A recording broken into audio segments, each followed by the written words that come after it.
Hey guys, what's going on?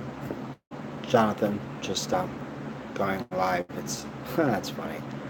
9/11 Central, 7/7/2018. Um, just sitting here, probably talking to myself. Just bored, having all my issues as usual. Uh, just drinking some water, which I guess I'm probably gonna have to get some water soon enough. So yeah, it's I don't know. I don't know what to say. Seems like everything I say is the same damn thing, to be honest. I seem to always be having something. I think I used to. No, I think it's like when I'm around people. Sometimes I say shit when I'm not feeling well or whatever. Holy crap. But, yeah. What's your illness? Well, my illness is a whole bunch of crap. I have, my doctors are saying it's autoimmune Hashimoto's encephalopathy. So I have Hashimoto's. Oh, you have IBS? Oh, wow. Yeah, a lot of people have. I got IBS as well. I think most Americans do anyway. Usually caused due to, dysbiosis, imbalance of gut flora. Usually the bad diet, typically. What do you do to help your IBS? Anything? But I've kind of learned that IBS is really general. I've also noticed that IBS is, yeah. Sometimes doctors just label, you with something, and yeah. But apparently, there's no cure. Oh, that's not true. A good plant-based diet is always the first step to get healthy. Er, um, I think that's why most of the people in America have IBS is because of the junk food and the stresses and everything else that we consume on a daily basis. But yeah, I would say that it's for the most part curable. But you definitely got to start with your diet. Um, my health issues. I've been dealing with issues since 2004, and I got everything. It seems. So it's messed my GI system up real bad. It's messed my brain up. The brain disease. They're stating that if I don't do treatment, which I've kind of been avoiding because I'm not trying to take steroids, that I will go into a coma and die.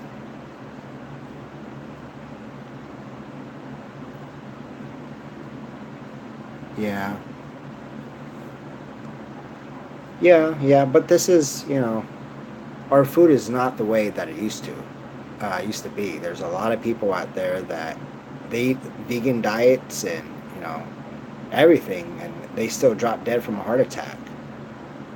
So it could be many things. A person could be you know autopsy. Everybody, all their organs and everything is just healthy, but sometimes maybe we're not getting the right uh, good flora, the good bacteria in our gut to make us healthy. Um, I mean, I don't know. It could be genetics. It could be. I mean, hey, they said 30 years ago. You know, what was it? They what did they say? They said that yeah, we got diseases that we didn't have 30 years ago. So go figure. Um, but yeah, that sucks, man. IBS. Uh, and let me guess, they're just giving you medications for that, right? Usually, antispastic medication, probably. Yeah, that's what they've done to me, but because I also have gallbladder issues as well. I have a family history of gallbladder disease. Um, and I had a HIDA scan done, and my ejection fraction was only like what 38. So anything below 35 is it's not good. So it could be your gallbladder too. You don't have to have like gallstones. Oh wow. Yeah, yeah, yeah. A lot of people they have that issue with IBS, um, as well as Crohn's disease. Especially with people with Crohn's disease, they have to. Seems like they have to plan their trips accordingly. Or colitis, people have to do that as well. Uh, but yeah, my whole thought process on Western medicine is they don't really know. I'm not putting doctors down. It's just the way doctors have been trained. They've been trained to give you a medication or surgery or whatever. And most of the diseases today is nutrition related. So, I mean, heck, look at everybody that's obese, or look at people with autoimmune disorders and diabetes, and you know, oh yeah, Crohn's is scary. Um, yeah. So what was it? It was I read a book a while back, like back in the day. Um, Jordan Rubin. You can look him up. He's the founder. I think he sold his business, but he's the founder of Garden of Life. And back then, this is probably like in the mid to late '90s or whatever. He had all these issues. He was like doing weird stuff, like cheerleader stuff. He was out there. I think he was doing football stuff. He was everywhere. But he went to this one camp or whatever, and he just had started to have issues where he had to always go to the restroom, and had all kinds of other issues, and lost a lot of weight, and doctors couldn't figure out what was wrong with them, and then they found out that he had the worst Crohn's disease that doctors have ever seen. I think he saw like 70 doctors. He went all over the place. He went to Germany. Um, he lost a lot of weight. He went from, I don't know, 170, 180 to like 104. So he was pretty much skin and bones. Um, but I guess he tried all kinds of different things, different modalities. Um, Saw some weird people, but he, I guess his father or something had like some soil or whatever, like some dirt or whatever. Mine started when I was like 8. Oh shit. Huh. That kind of makes me think about some things. But he had. I'm gonna touch up on that. Yours started at when you were 8. Um, but yeah, his father brought some dirt or something, but it was the soil was rich in good bacteria, which is devoided in our society. Everything is stripped. All the nutrients is stripped.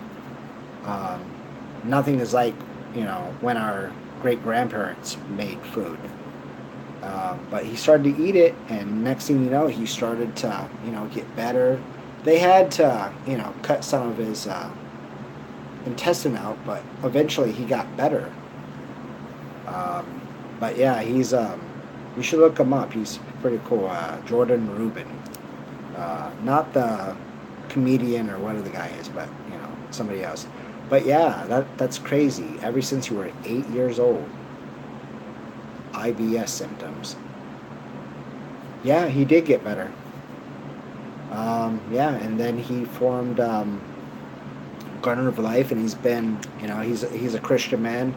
I think he's Jewish, but he's a Christian man, and goes all over the country, and if not the world, and um, his mission. I'm assuming his mission is to help people out. People like us. But the IBS thing, I remember that because when I was a kid, I used to, and I don't know if you had those issues, but I remember I would have these really, really bad stomach aches. Just being a little boy, and I'm having stomach aches like a grown man, like just like, oh my God, God, help me, not feeling good whatsoever, and that happened a lot. I remember Pecto Bismol was my best friend. Um, yeah, yeah. So Pecto Bismol and I guess when I kind of got old enough, Tylenol and whatever, because I'd have a lot of headaches too. But eventually, that stuff went away, and then it kind of came back. And then when I turned about 21, which was in 2004, that's when all hell kind of went down the tubes or whatever. And I've been dealing with all kinds of stuff ever since. So God, dude, I've had everything, man. It seems I've had sepsis and renal failure.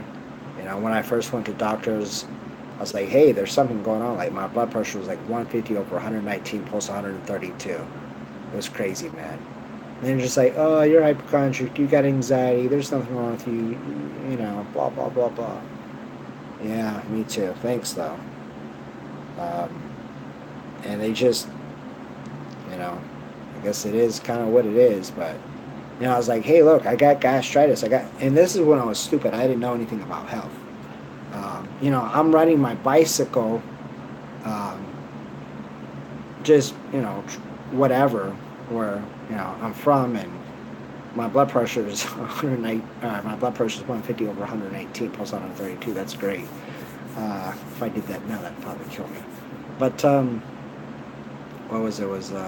Eventually I found out I had gastritis, esophagitis, polyps in the stomach, internal hemorrhoids, other things.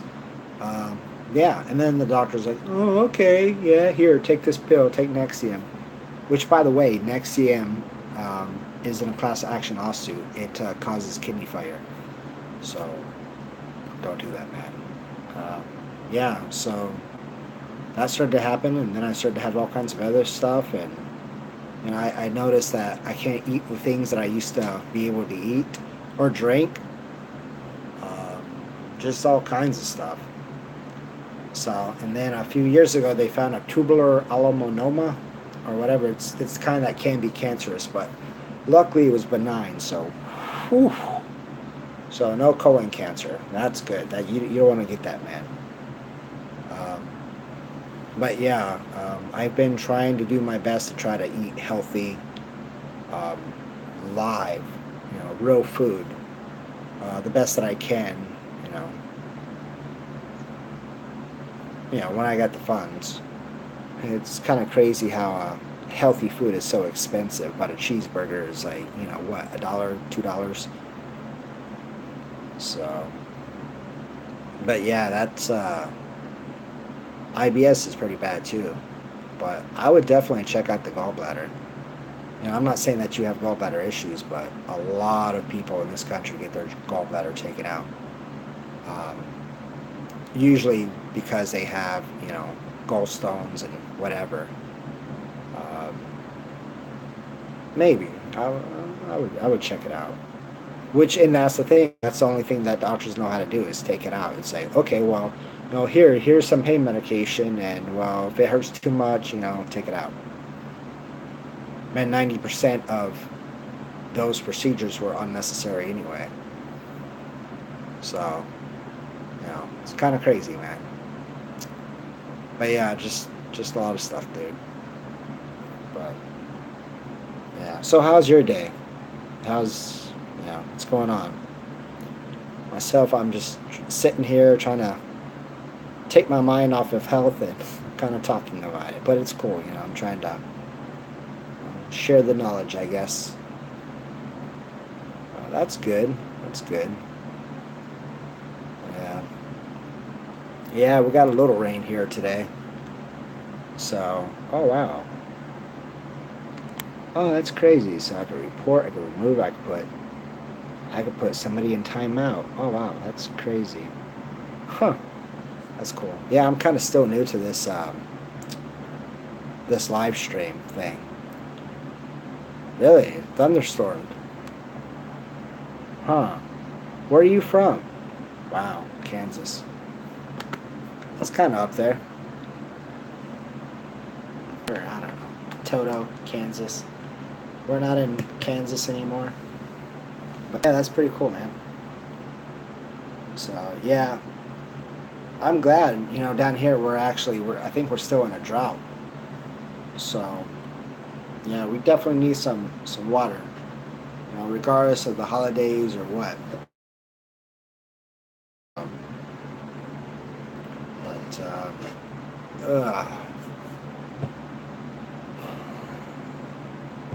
um,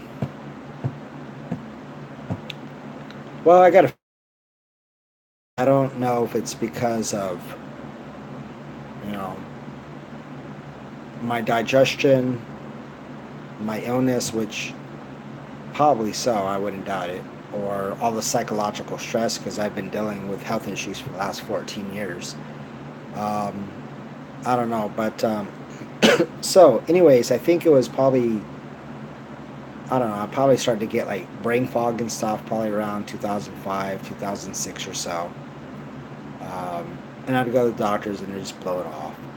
Um, but later on, I was having like different things. Like sometimes I would have issues with reality.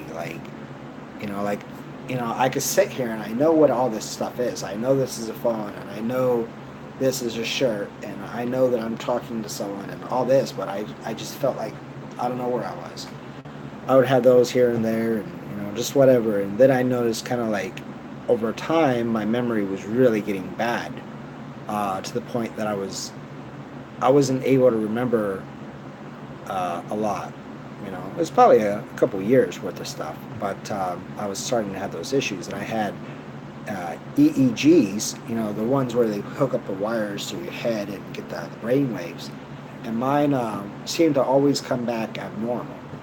I think probably around 2009 or 2008, it was legit. I'm assuming, I don't know, but the rest, anywhere from like 2010 and up, has been very abnormal. So with that, I've also taken psychological tests because you know how maybe some, I don't know, doctors, they know how that is. Oh yeah. So I had psychological tests and it showed basically I had moderate to severe cognitive impairments, like pretty bad.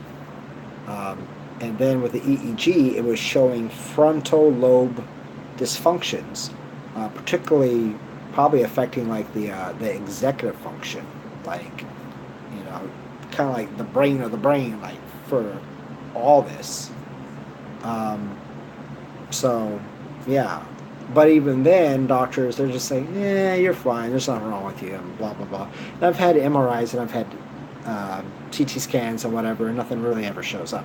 And I kept telling people, I'm like, dude, let's do a PET scan. Let's do a PET scan. Let's do a PET scan. And it was always some excuse. But I saw this one neurologist finally, and she's like, okay, yeah, let's do this. So while she wanted me to do that, she also drew my blood for a thyroid antibody. It's I don't know how you pronounce it, but it's a TPO-AB antibody. And if there's a detection of that, you have Hashimoto's disease, syndrome, or whatever you call it. It can be pretty bad.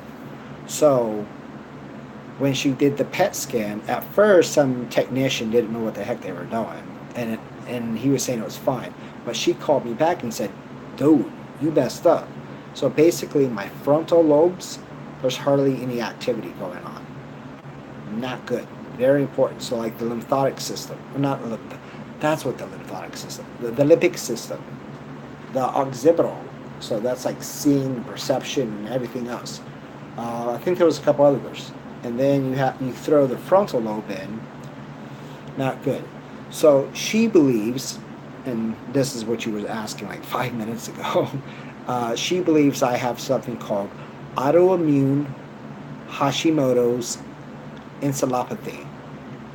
So she believes that my immune system is not attacking my thyroid. Because sometimes people, their thyroids get attacked and they have all those antibodies, or sometimes, they got like a goiter or something. But it's attacking my brain. Now, she stated that they want to put me in the hospital for a few days and give me infusions of, it wasn't prednisone, it was something else, which can cause all kinds of stuff, including hallucinations and whatever, sugar issues and whatever.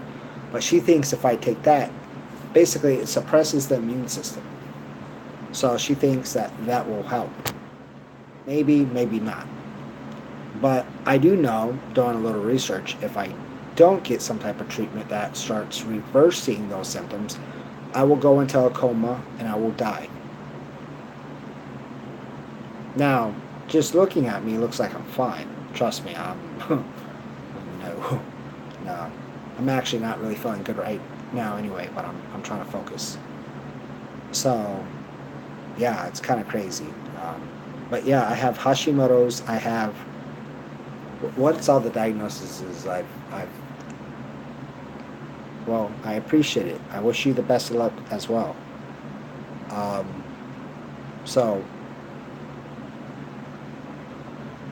yeah, thanks. Yeah, I hope. But I don't. I want to think positive. I think he got off, but to finish what I was going to say, I want to think positive, but um, I don't know. I don't personally think I want to get better. So, oh, okay, that's cool. Yeah, because you just said 0-0, so that's cool. But yeah, I don't know. I mean, when I was younger, when I was 21, I was like, okay, let's try to figure out what's going on. I just know I got sick, and I was like, whoa, there's something wrong with me. Something is not right. I thought I had the flu, and I was like, no, this is not the flu. I've had the flu before. Um, and I think I went to a doctor, and they gave me like antibiotics or whatever, something about something. That's started to have all kinds of issues. My sugar got down to 32, like, having all kinds of issues. But anyways, I was pretty persistent for many years on trying to figure out what's going on, and I just, I don't know, with the way Western medicine is, it's all about disease management. It's not um, about figuring out what's actually going on. It's give you a pill for the symptom and not the condition, or surgery, like I was saying earlier. So I've kind of come to this realization, and plus, when you have actual real health issues, nobody cares about you. Even the people you think that care about you, eventually, everybody will take off. And you may be alone. You will have to deal with it yourself. You know, there's this saying that I've actually heard. Yeah, they're not. Yeah, and then there's only like a million doctors in this country, but yeah, the saying is, I'm gonna try to, well, I don't know. I'm gonna rephrase it, but nobody gives a crap about you. Just in general, nobody cares. If you want something done, you have to do it yourself. And when it comes to the good doctors, yeah, there's not a lot of good doctors um, out there. Not enough good doctors. Um, Unfortunately, because of tort laws, I don't know if your state, Kansas, has tort laws, but it makes it very difficult. And I think a lot of doctors, they get comfortable with being lazy. So, you know, I live in Texas, and we have the strictest tort laws in the country. So, a doctor in Texas can actually be negligent. They can't be grossly negligent, but trying to prove gross negligence is very, very hard. Not to mention, it's very expensive. In Texas, it's you got to have $100,000 to $1 million just to, you know, put on the table, just to be like, okay, whatever. Most, almost all lawyers will not take medical cases, and in Texas, it's statute of limitations 2 years, cap is $250,000, and you have to file in the first 6 months. And by the way, if you lose, you got to pay, and you got to go through two courts. Yeah, yeah, mine too. Um, yeah, and you have to go through two courts. So I guess like the state court or whatever, and then you got to go through the Supreme Court. And the Supreme Court, you only have like a 5% chance of even winning. So doctors are pretty much getting away with murder. Another thing, they say that well, it keeps going up, but probably um, I heard it was 120,000, and now I'm hearing it's probably 400,000 medical errors are happening every year. That's killing people. So, just off those statistics, they say that doctors are 9,000 times more dangerous than gun owners. So, I don't know. I just know every time I turn on the news, some doctor's killing somebody. But that's usually like they're actually just killing them. Um, but yeah, I mean, I think you got like 1.2 million people dying in the hospitals from getting, medications. Um, yeah, it's I think it's, well, I mean, sometimes there's legitimate mistakes. Legitimate mistakes, they happen. It sucks. And then you just have doctors that's reckless. They're just reckless in general. They don't, and I don't know where it is. I had a printout, and it had like all the statistics of different things. And one of the things it was talking about is, you know, 90% of patients wished that their doctors would actually listen to them. Doctors don't really listen to you, overall.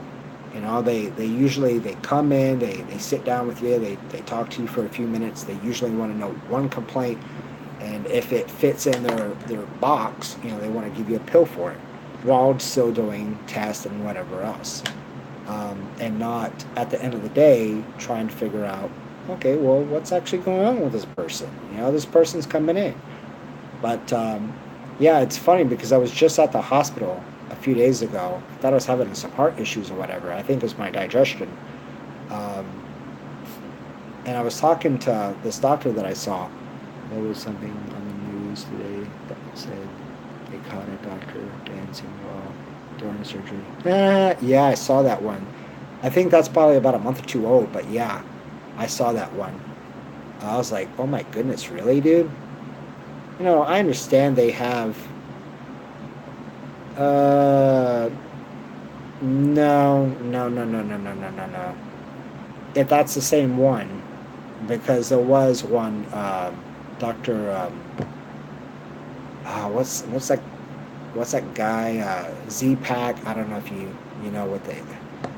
Doctor Z or some on Facebook or whatever, but he was talking about that. But they were basically just dancing, which when they're doing that kind of stuff, they usually have music anyway. But yeah, I think dancing is a little overrated. I don't think it's very professional. It's kind of stupid to be dancing, on a patient that's um, unconscious. Anything can happen. Um, but yeah, I do know that because I was looking some stuff up or whatever, and there was this one doctor in Florida. Um, she used to practice in Texas, but I think she went to Florida or whatever it was, and I think somebody was doing like I think she was doing like a upper GI, no, lower GI. Um, and the patient, he had a tape recorder or whatever, and he recorded everything that was being said. And she was talking some mad crap about the dude, like just like completely inappropriate. But When he woke up and got his tape and whatever and listened to what he heard, he's like, oh my God. So he got a lot of money out of that. Um, but the thing is nothing happened to her. So, and I saw somewhere, and I really wish I could remember where I get these things at. But I think they said that only 1% of doctors actually get disciplined. 1 to 5%. Yeah, I think it was 1%. So these people, these medical people, they're not even being disciplined. So they're basically able to do whatever they want to do, which I think that does probably have some greed to do with it as well. I mean, I've been fired from some places, some doctor's offices, like groups and stuff, because, you know, a doctor was doing something that was not right, and I said something about it. And because I said something about it, I was being combative. I was somehow being argumentative, and I was being inflammatory. I'm like, okay, this doctor is literally putting people's lives in danger every damn day. And you're going to side with your colleague? And they're like, yeah. I mean, they didn't really say that, but, um, they do side with their colleagues, period. Doctors, I mean, a person could be, you know, sexually assaulted, and you can say something about it, and oh no, sir, you're being inflammatory. You can't say that. No, no, no. How dare you say that? And then they still keep them on board. I've had doctors that I've gone to hospitals and I look up their file stuff like on the medical boards and stuff, and there's been a few doctors that's had some crazy stuff. Like one doctor was giving drugs and having sex with patients. Seriously, giving drugs and having sex with patients. And this guy, you know, I saw a few times. You know, a guy that treated me like crap. Um, just like I don't do well with that phenergan or however you pronounce it. I think it's for like stomach issues as well. But some people have reactions to it. When they injected me with it, they took off. Him and the nurse took off. Yeah, him and the nurse took off or whatever. The male nurse, gay male nurse or whatever. Um, and I was kind of in the bed and whatever. I was just like, oh my god, I was like tripping balls. Like I didn't know what I was doing or where I was. Like, and I felt a little aggressive. Like I wanted to fight or something. Because I was just pissed off. Like, dude, like they're not even doing anything. And then the doctor and his nurse, the one that actually injected me, came in, and I was like, look, I need help. Like I don't know what I'm doing. Blah blah blah. And they were talking about, there's nothing wrong with you. You're fine. You know, what did it say? There's nothing wrong with you. You're fine. Um, you're just looking for attention. Blah blah blah. And they discharged me and got the security. Security to throw me out. And the security's like, well, if you don't get off the property, I'm gonna call the police department to have you arrested. And I live like 40, 50 miles, in the next town too. So I'm like, really, dude? So there's a lot of good doctors, but yeah, that's what I was saying. I kind of got a little sidetracked. Yeah, that is sick. Um, but when I was at the hospital, because I thought I had that, whatever, that's what I was talking about. Um, this nurse and this doctor person, yeah, because I was telling them about, how I've had some issues with, my gastroenterologist or cardiologist or whatever, and they're like, well, maybe you should start find another provider. I was like, yeah, probably. And they both said it like on, different visits. But, we got into health and everything, how most things can actually be cured. Um, and the doctor that was treating me was like, oh, yeah, yeah. And he was talking about like arthrosclerosis and, heart disease and all that. Like, all that can be cured. Just eat a good, healthy diet. And he's like, but the cardiologist, they're not going to tell you that because if they do, they're going to lose money. Keep them sick, man. Keep them sick, and they'll keep coming back. You get society healthy, what's going to happen? a lot of people aren't going to be happy because they're not making that money. You know, so I mean, I don't know. I just know people are getting sick all over the world, especially if they're eating the Western diet. And I bet you, your digestive related issues is definitely because of food.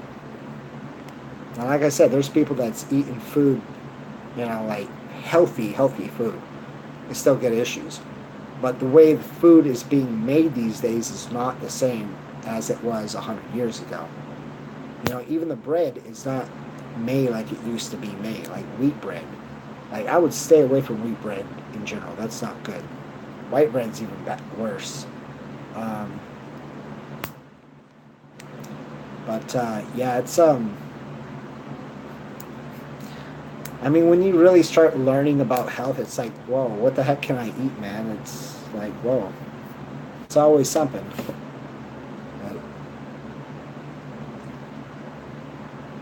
But yeah,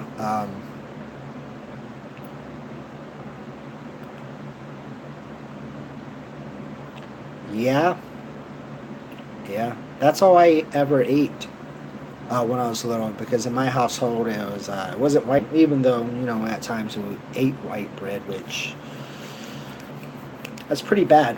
Um, Wheat bread, we always think that wheat bread is healthy for you, and it's really, really not. It's really bad. And this is a person that's been eating wheat bread for probably almost 35 years. I mean, I've grown up on this stuff.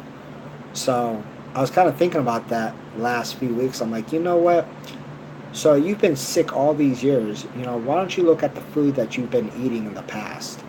Like what's some of the things that you were eating before you got sick? It's like, well, wheat bread for one.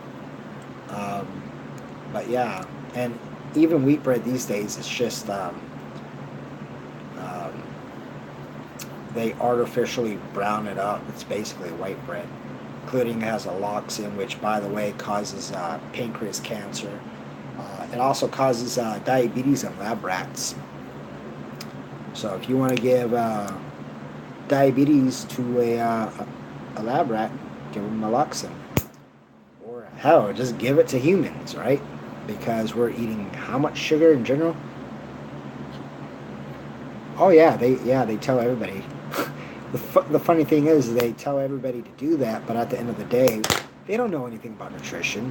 I mean, it's always good, They probably want you to do the food journal, and then like if you have any symptoms with something, and try the elimination diet and whatever the case is. I've done all that.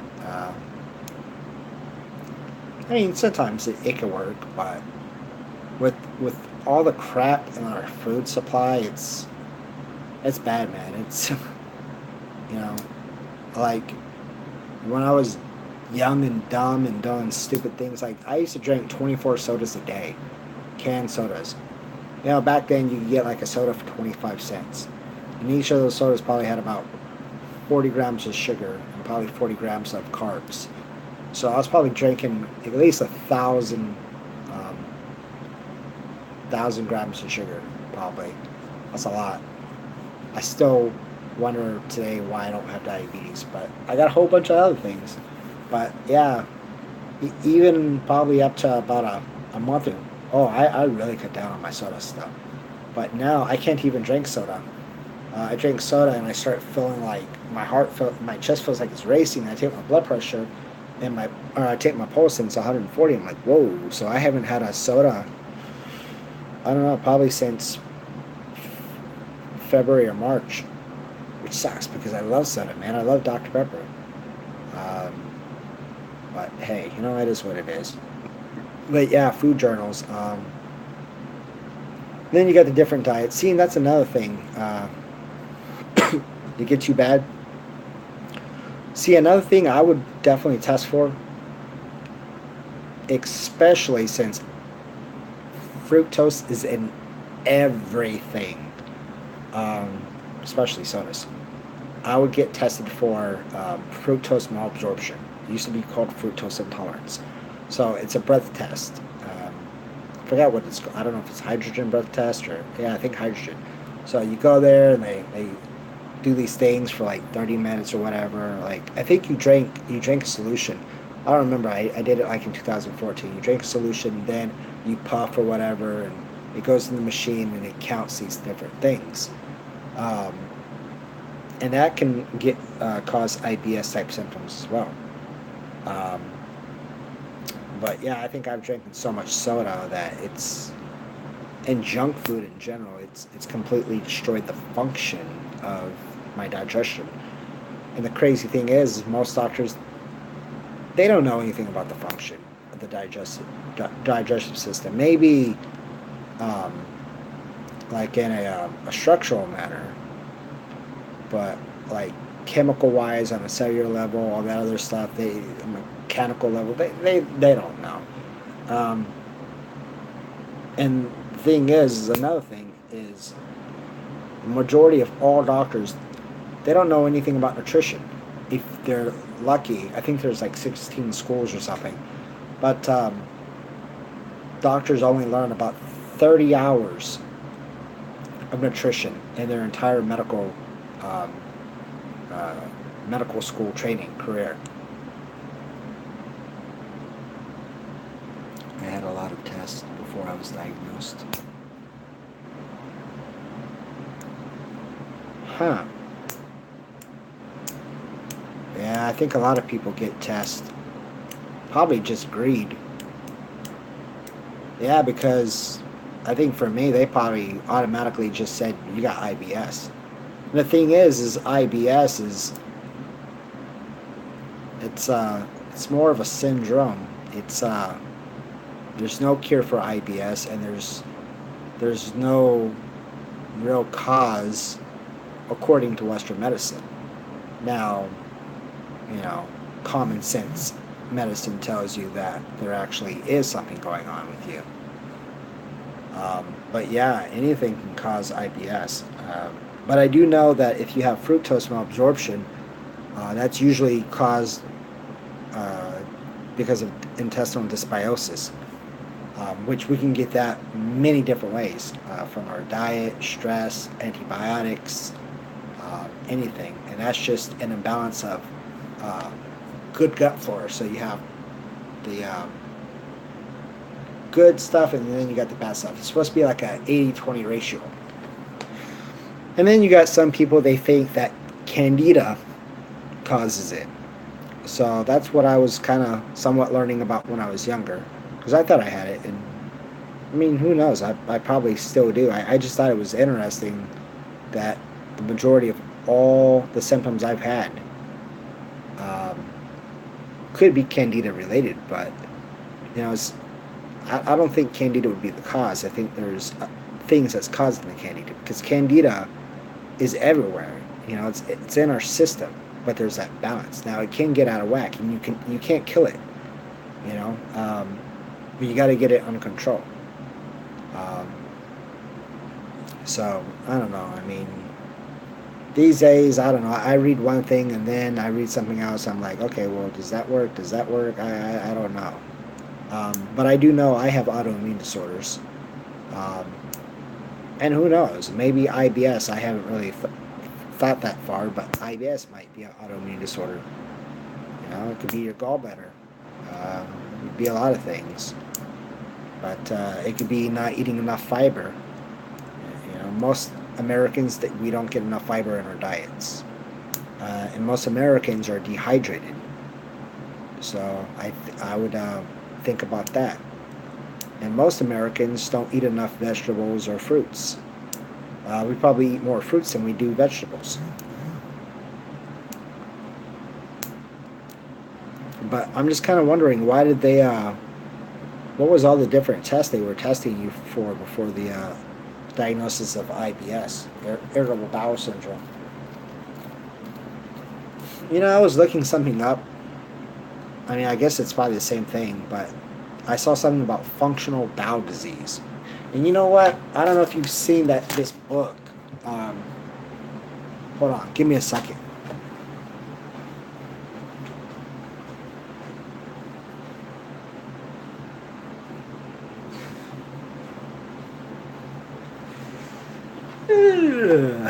Don't ask. So I don't know if you've seen this book, but Axe, eat dirt. How I was talking about the probiotics and the good bacteria and all that. How our soil doesn't have those good um, bacterial things. But yeah, I mean, leaky gut. You know, a lot of people have leaky gut issues. So I mean, that could be one of the issues, for you as well as me. Um, but yeah, you could probably check this out at your local library as well. That's what I did. Um, but I would definitely read this. I don't know about his bone broth diet. I've heard different stories, but I mean maybe I don't know. But yeah, all the other stuff, though, like this is good. I guess I think his mom or something. Oh, okay. I had a lot of tests before I was diagnosed. Back again. Okay, well, I don't know how long you were gone for, but I was talking about this book by Dr. Josh Axe.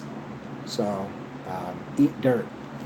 How I was talking about, our soil, and how I was talking about Jordan Rubin, and how he had the Crohn's disease or digestive issues in general.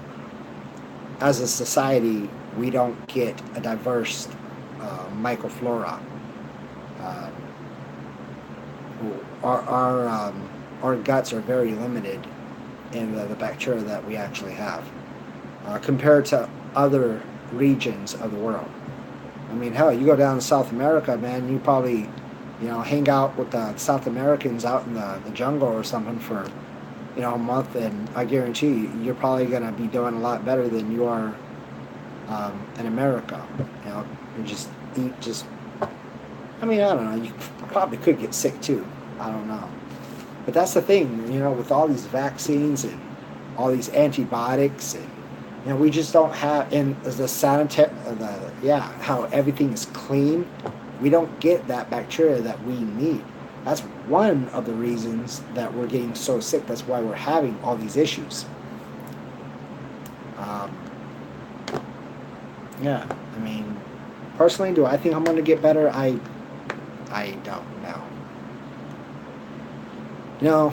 I'll be 35 July 11th, so my world is a lot different than I thought it was going to be. Before I got sick, I would have never thought at all I would have had these issues, but I did. And 16, you're 16? 16 what?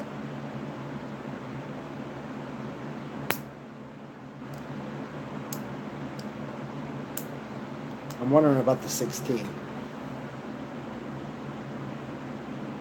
I didn't think you were that old.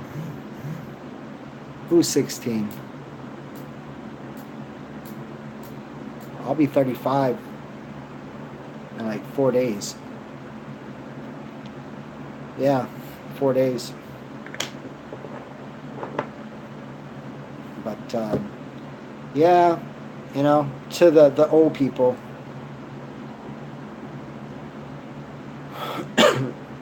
Yeah, to the old people.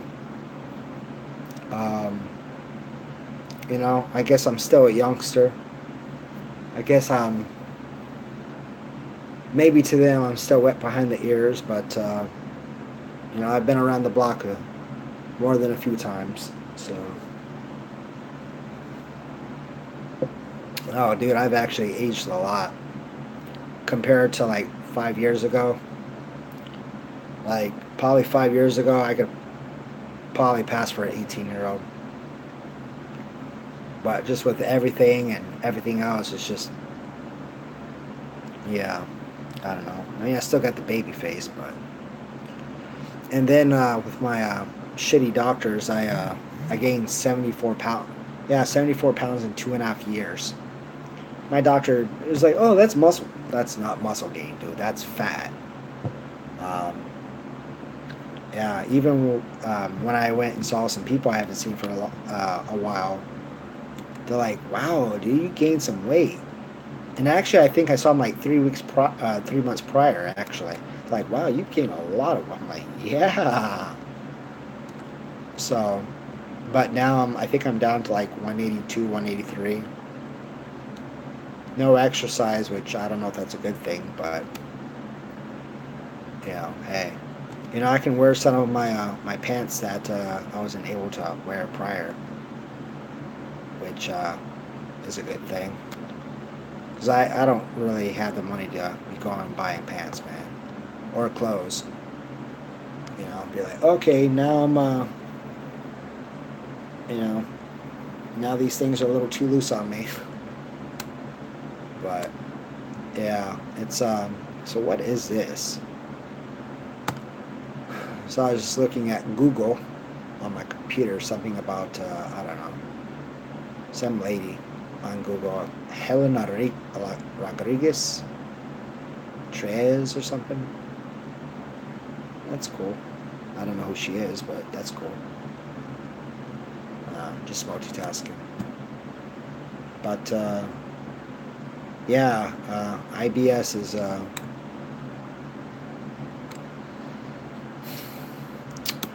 it's definitely symptoms that something is going on, but doctors, they want to make that money, so they're going to give you whatever to take. But if you're looking for a cure to get better, you're going to the wrong place. You have to learn how to heal your own self. You have to give yourself time to learn what's good and what's bad. Um, and it's actually taken me a lot of years as well. I follow some people here and there. I've talked to people, you know, but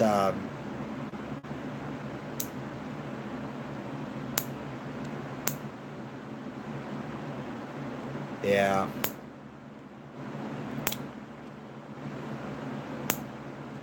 I counted on doctors. Yeah, it's funny how we're born and we're programmed to think when we get sick we go to the doctor and they're going to get us better, right? But if we actually get chronic health issues, more than just a pill that probably didn't really do much anyway, and it was probably your own body that got yourself better. Um, they you just it's just crazy. I mean, I still go to doctors here and there, but I don't really have a lot of faith in physicians these days. And I've even gone to some allegedly prestigious doctors. I'm just like, you're prestigious, man. You're like, they're like prestigious. I would think that's like a higher rank, right? Like, you're supposed to be better than all these other people, or at least known in your. I mean, I would think, but some of these physicians, I'm just like, wow. I can get better treatment at an indigent clinic, a free clinic on the streets than you. I'm like, wow. But yeah, I really don't even know how many doctors I've seen. Probably thousands and thousands and thousands and thousands. It's crazy, man. I mean, I haven't had a lot of PCPs though, primary care physicians. Well, I mean, I guess that depends. I don't know, maybe five or six, but just all the doctors I've seen, it's really sad. America is so diseased, it's not even funny. But nobody really seems to. I mean, there's people that care, but you know, the narrative these days for healthcare is, women's rights to abortions and stuff like that. I'm just like, huh. Or, we should get that free healthcare. We should get that Obamacare, which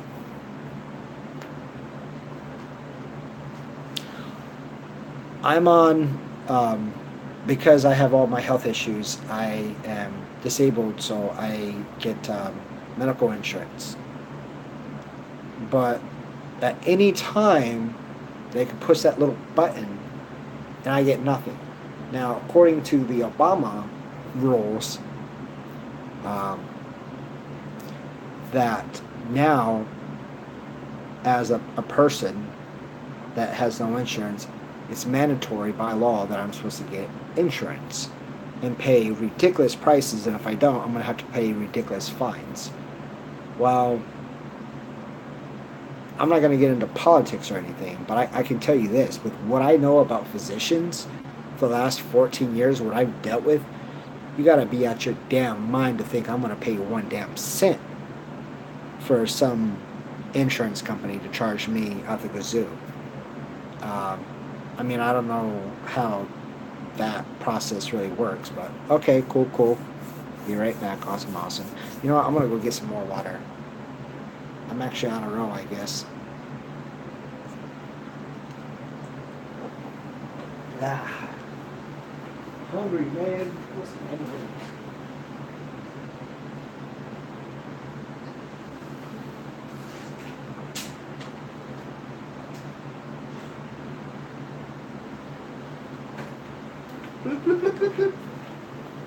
Ooh, that was sexy, man. Ooh, wow.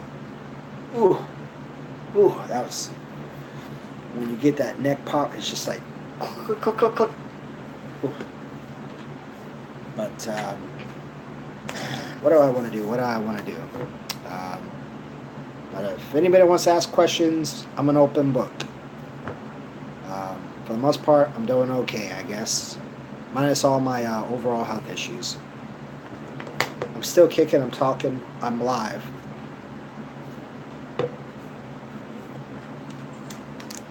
I need to start attracting an audience. But I probably need to really start working on some of my things that I say. So, kind of all my videos is repetitive, same crap. Sick person, not getting any help. Doctors suck. I don't know. I am really trying to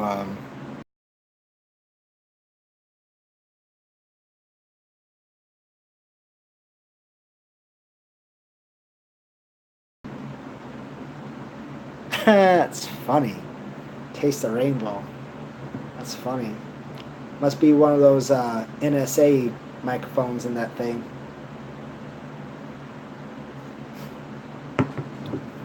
You notice that though? I'm assuming, everybody gets phones these days. But like say when you're using the audio text or whatever, and you can barely say something, it's like, and it literally hears and writes down everything you say. But when you're like, hey, call this person, or I want to know about this subject, it doesn't write it down. I'm like, what the heck? Or when you're on the phone with someone, it's like, I'm talking loud. I mean, my phone can hear me. I'm sure the NSA can probably hear me too. But yeah, man, back off my M&Ms. I love my M&Ms, even though I'm having issues with those as well. But I don't really.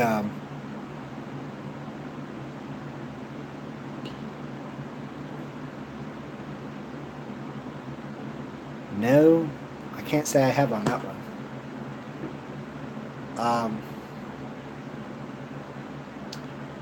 Oh, I love when my eyes, everything just gets like really dull and bright. Messes with my mind. But yeah, I don't really eat candy much anymore. I mean, I don't think I really ever did, but I don't. Yeah, sugar, man. Sugar is so bad. I don't know if you do a lot of sugar, but it's bad, man. What do they say that sugar is 6 to 8 times more addictive than cocaine? That's insane, man. Cocaine is a hell of a drug. Hey, I don't do that stuff anymore. That stuff's bad for you. Don't do that. But cause heart issues, among probably other things. Um, when I was young and dumb. When I thought I was invincible. Um, yeah, and then I think they say when you ingest sugar, from what I heard from a friend of mine, older lady, that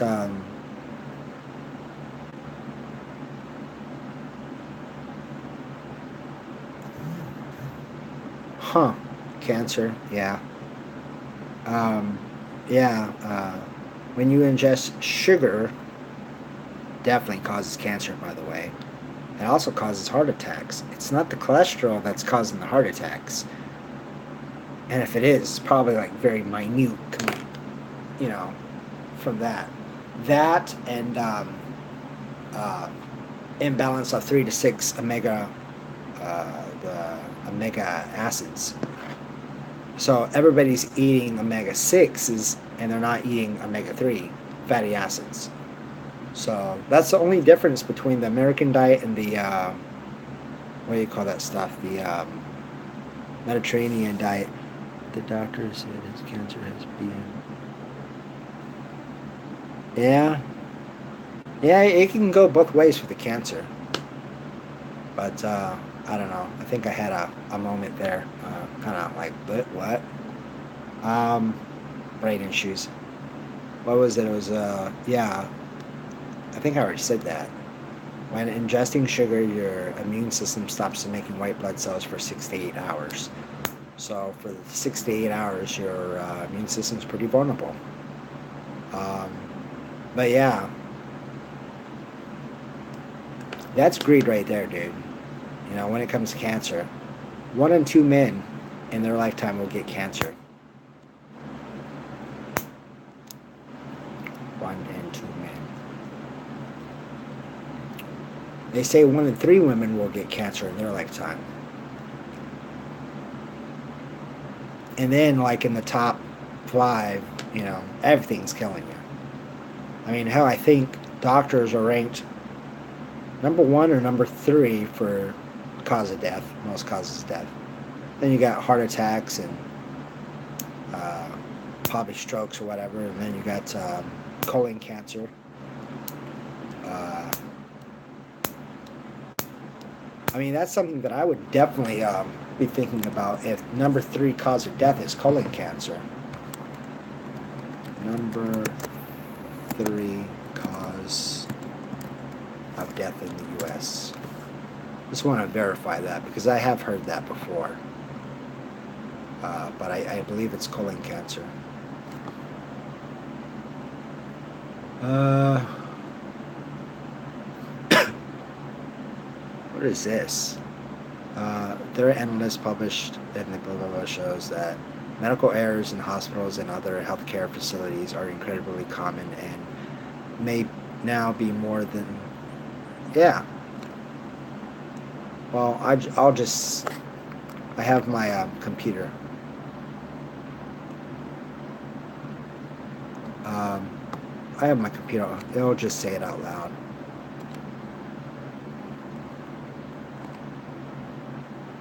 Their analysis, published in the BMJ on Tuesday, shows that medical errors in hospitals and other healthcare facilities are incredibly common and may now be the third leading cause of death in the United States, claiming 251,000 lives every year, more than respiratory disease, accidents, stroke and Alzheimer's.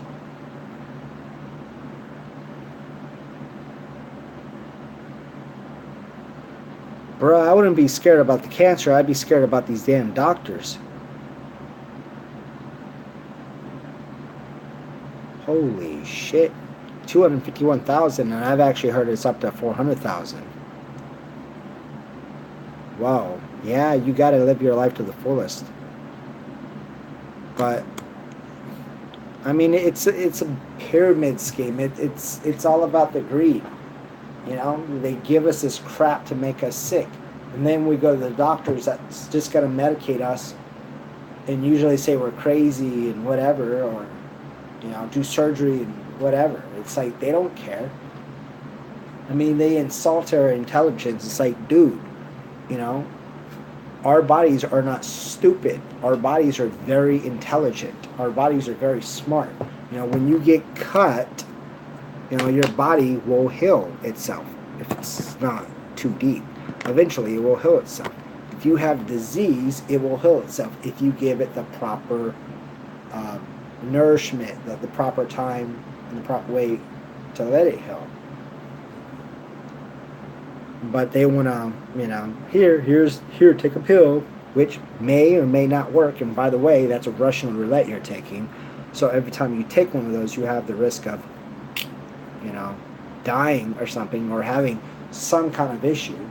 And then you actually might have a reaction. So they give you a counter-reactive medication, or they do this or do that. It's called the medical, damn it, I can't say it. American Metal, fuck it, I don't know. It's in the journals. Why can I not say it? Yeah, I give up. So, yeah, basically and that's another thing they're doing. They're literally, they take like 3 different symptoms just out of, little thing. They're like, okay, IBS, huh? And I think that's a great one, right? IBS, okay. This person's having cramps, this person's having constipation, diarrhea, whatever, blah, blah, blah. Okay, you know what? We're going to do this, and we're going to make this drug up, and this drug helps everything. And then we're going to sell this drug to this patient at a crazy amount of money. It might help for a little bit, but eventually it's probably going to stop helping you. And really, it's just, putting your body at a more disadvantage.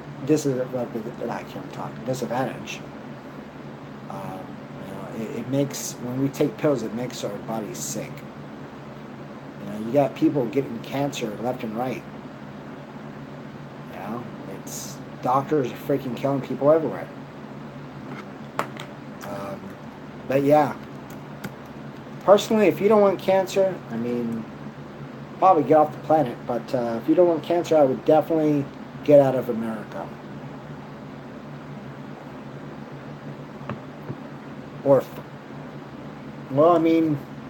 Today, I don't know. There's probably nowhere, to be honest. There's places you can go that will lower your risk, your chances of cancer. But yeah, if you consume the American, eventually you will get sick. You might be healthy now. You might just have IBS or whatever. But eventually, knock on wood that you don't, and I don't, or anybody else doesn't, but as our bodies get older, we get sicker. Our bodies start to break down. There's a saying now that our parents will bury us. Our parents will bury their children. In this generation, our country's so sick. You got little kids having heart attacks. They're obese. They got autoimmune disorders. They got cancers. They got this. They got that. That's another thing. Like, all these cancer patients, they get all the freaking attention. I'm not putting them down. It's just, I think about the 50 million Americans that have autoimmune disorders or whatever. I thought it was 25, but probably 50 million. You got all these people with all these different issues, and nobody seems to care about that. Nobody seems to care about gut health. Besides taking a pill for your symptoms. I don't know. And even with nutrition, in this book that I was reading, they were talking about, back in, grandma, grandpa days, probably great grandpa days, one orange back then is the equivalent of 8 oranges today.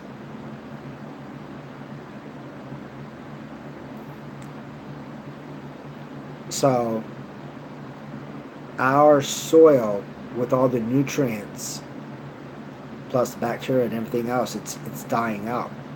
These farmers are trying to make profit. Demand. Hey, people want food. They're not taking the time to replenish the soil, and that is why we're getting sick. That's why we have IBS and whatever else. And I don't know what is that? Absolver? I don't know what that is. I've never heard of that. What does that do? Because I don't take IBS medications. I think the only stuff they ever gave me was like Reglan or like acid reflux stuff, like Zantac or Prilosec or other stuff, but they've never really given me stuff. Well, for constipation, they've kind of given me different things, but I don't know what that is. I'm kind of curious. I mean, I don't really like taking those kind of drugs, but I was just kind of curious. Might have to look that up, actually. Probably, actually. Actually, you know what? I am going to look that up. Just because I'm kind of curious.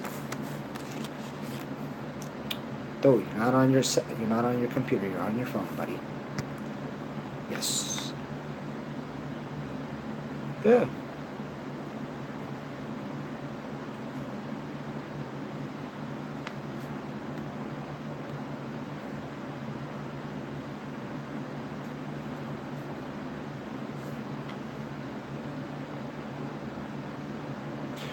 And then they have their new name. I think it's like IBSD or whatever. I think it's called that. It's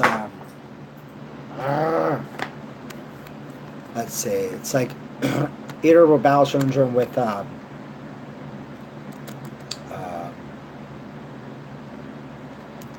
IBSD.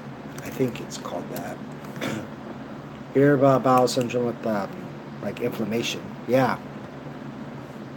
Yeah, the new thing that they came up with, I'm like, whoa, I've never heard of this one. They're always seeming to come up with some title. I only know about that because, those commercials.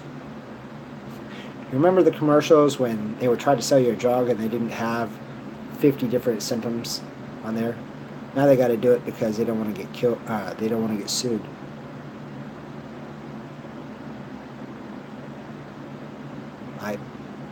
B and C. Oh wow, you're schooling me. Because I don't know.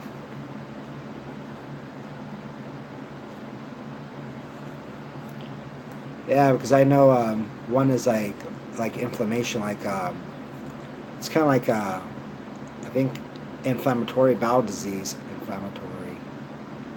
yeah, IBD. Which actually for a while they thought I had IBD, which is usually like Crohn's disease or diverticulosis or itis, whatever. Or, but most people, they definitely have leaky gut syndrome. So, I mean, I don't know what your diet's like, but I would definitely try to get those vegetables in as much as possible. The thing is, we can't really, like I was saying with the soil and the nutrients, they say that we have about maybe 30, probably about 40 years before there's no nutrition in our food. And this was written in 2016, so 30 years to go. D is IBS with diarrhea. Huh. Yeah, because those assholes, they're always like, do you have diarrhea? I'm like, no, I don't have diarrhea. I mean, once in a while, like most humans, like not very common. Maybe once a year, if even that. Usually, people with that kind of stuff, they have, alterations. 1 second's constipation, next second's that. Um, but yeah, irritable bowel syndrome, also called IBS, spastic colon. C is with the constipation. So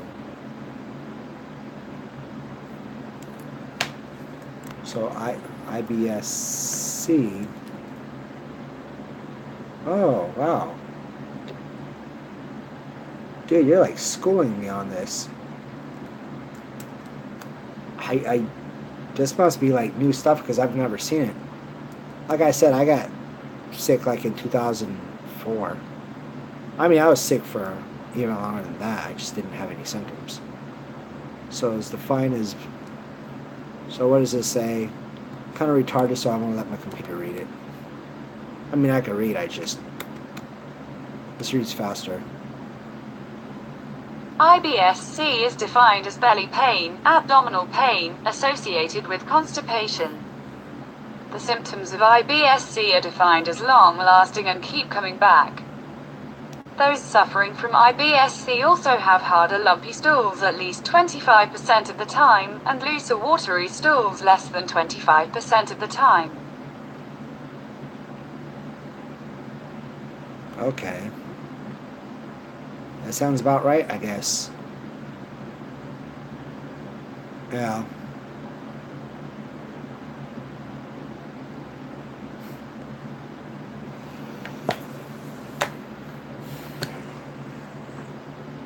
Though I don't know where you got the info, but I'm gonna definitely have to disagree. If that stuff is just sitting in there like that, yeah. Remember, colon cancer is on the rise like crazy. You have 30-year-olds getting colon cancer now. And if you know anything about colon cancer, that is a very hard one to beat. Mortality rate's like 30%, 35% or whatever. Like, you got like a bad, yeah, not good. But, um, yeah, if you're not getting stuff clean, I mean, you don't want everything out because there's still good bacteria in there, but getting everything out, rapidly, that could cause issue. But constipation, that that's really embarrassing. But I've been suffering constipation pretty much all my life. Sometimes I'm only having a bowel movement. Wow, like you know, once a month. Seriously, maybe 1 to 2 a month. Like no kidding. Um, and I've had a lot of different medical issues. And I'm in the hospital. I'm in the hospital. It's like, well, if that was true, you'd be in the hospital. I'm just like, um,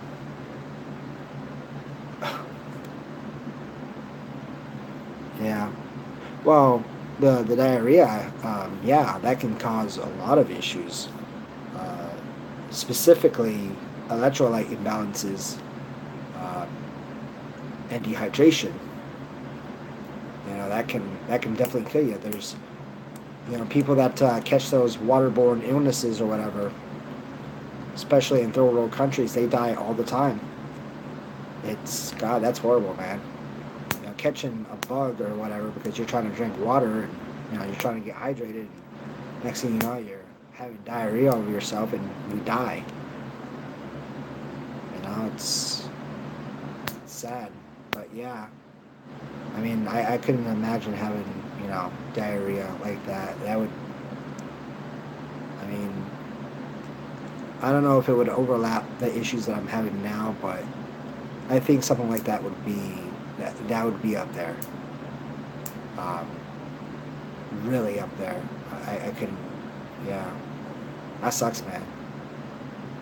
You know.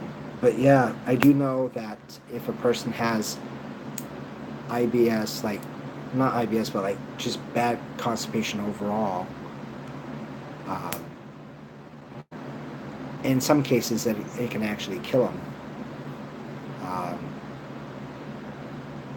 different things can happen.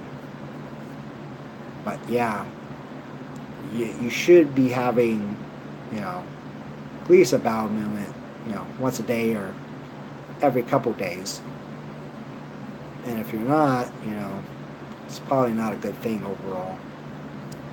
Um, to the stomach pain after eating, sometimes I actually get that. I just eat something simple and I'm just like, oh wow, stomach ache, man. Just like chocolate milk, when I could actually drink milk. Now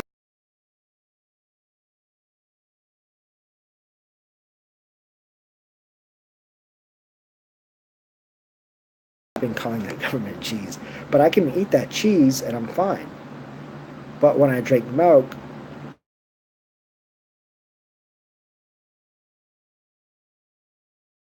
um, for a while, I have to like take a bath or whatever and just relax and then go lay down. And eventually it goes down. But I've noticed like when I drink chocolate milk, I automatically start having stomach issues, and I've been having that probably since my teenage years. And I love chocolate milk, man. Chocolate milk and M&Ms. Come on now. Chocolate milk and cereal. Chocolate milk and cereal. You know what I'm talking about. Come on now. But yeah, I do get the stomach aches, and I'm sure it's probably more gas, right? It's probably like below the belly line, probably the cramps, probably you're talking about. I mean, that's what I get, at least with myself, is the cramps, where you're just like, ooh, kind of, ooh, that. IBSC, IBSD. Yeah, it can. And that's the stuff I used to have when I was a kid. I still get it sometimes. I don't know. When I get like that, I just like, oh my goodness, I go to the restroom and try to do whatever I got to do and start praying to the Lord. I guess the Lord hears me. I don't know, because like a few minutes later, like I'm all like sweating. I'm like, oh my God, dude, like, oh, Lord. And then all of a sudden, I get that kind of like that cool feeling, like, oh, it's over. Yeah. Stomach ache goes away. And yeah. Oh, I tell you one thing I definitely can't stand, since we're really in this strange subject, is when you're using the restroom and everything burns. It's like razor blades. God, I'm thinking about that now, and I got a feeling whenever I'm going to have that. I hope I don't, man. But, you're trying to go, and you're just like, ah.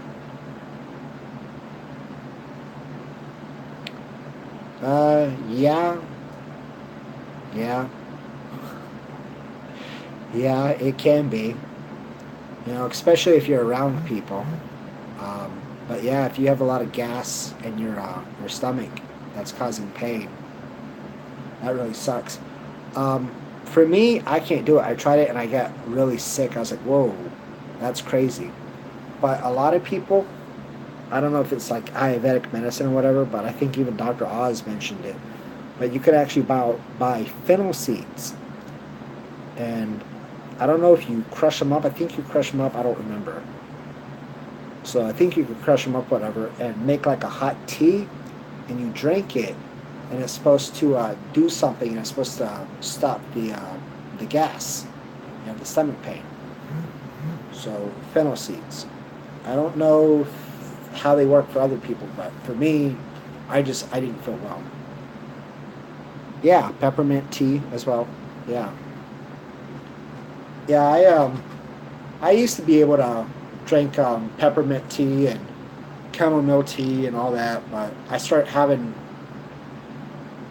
really weird, strange issues. It's almost like I start having inflammation of my gut or something, and then I start foaming at the mouth, looking like Cujo or something. I don't know, but no, I guess like I get a lot of, because I have bile reflux. Now, unlike acid reflux, there's no cure for bowel reflux um, through pump inhibitors, whatever, or diet. And allegedly they don't know why. They just know that it's, instead of going where it's supposed to be, the bios where it's supposed to be going, it just kind of goes up. The greenest stuff, I don't know if you've ever had bio issues. But I don't know what I was saying anymore. But,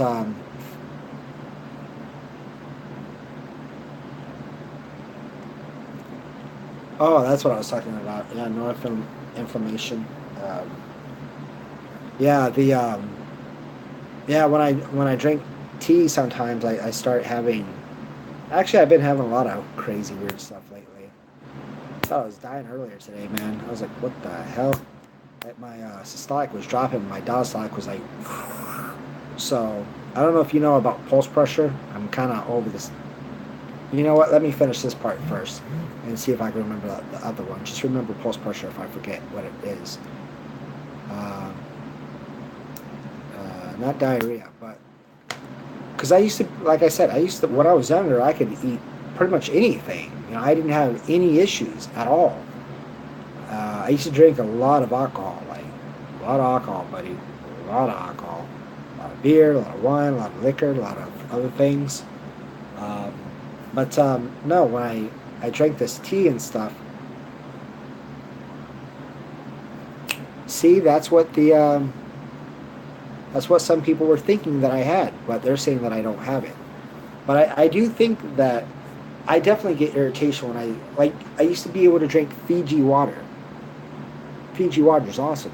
But when I drank it, just like this tea that I'm talking about, peppermint tea or chamomile tea or whatever, I start getting like all this foam and it starts building up. I'm like, whoa, what the heck?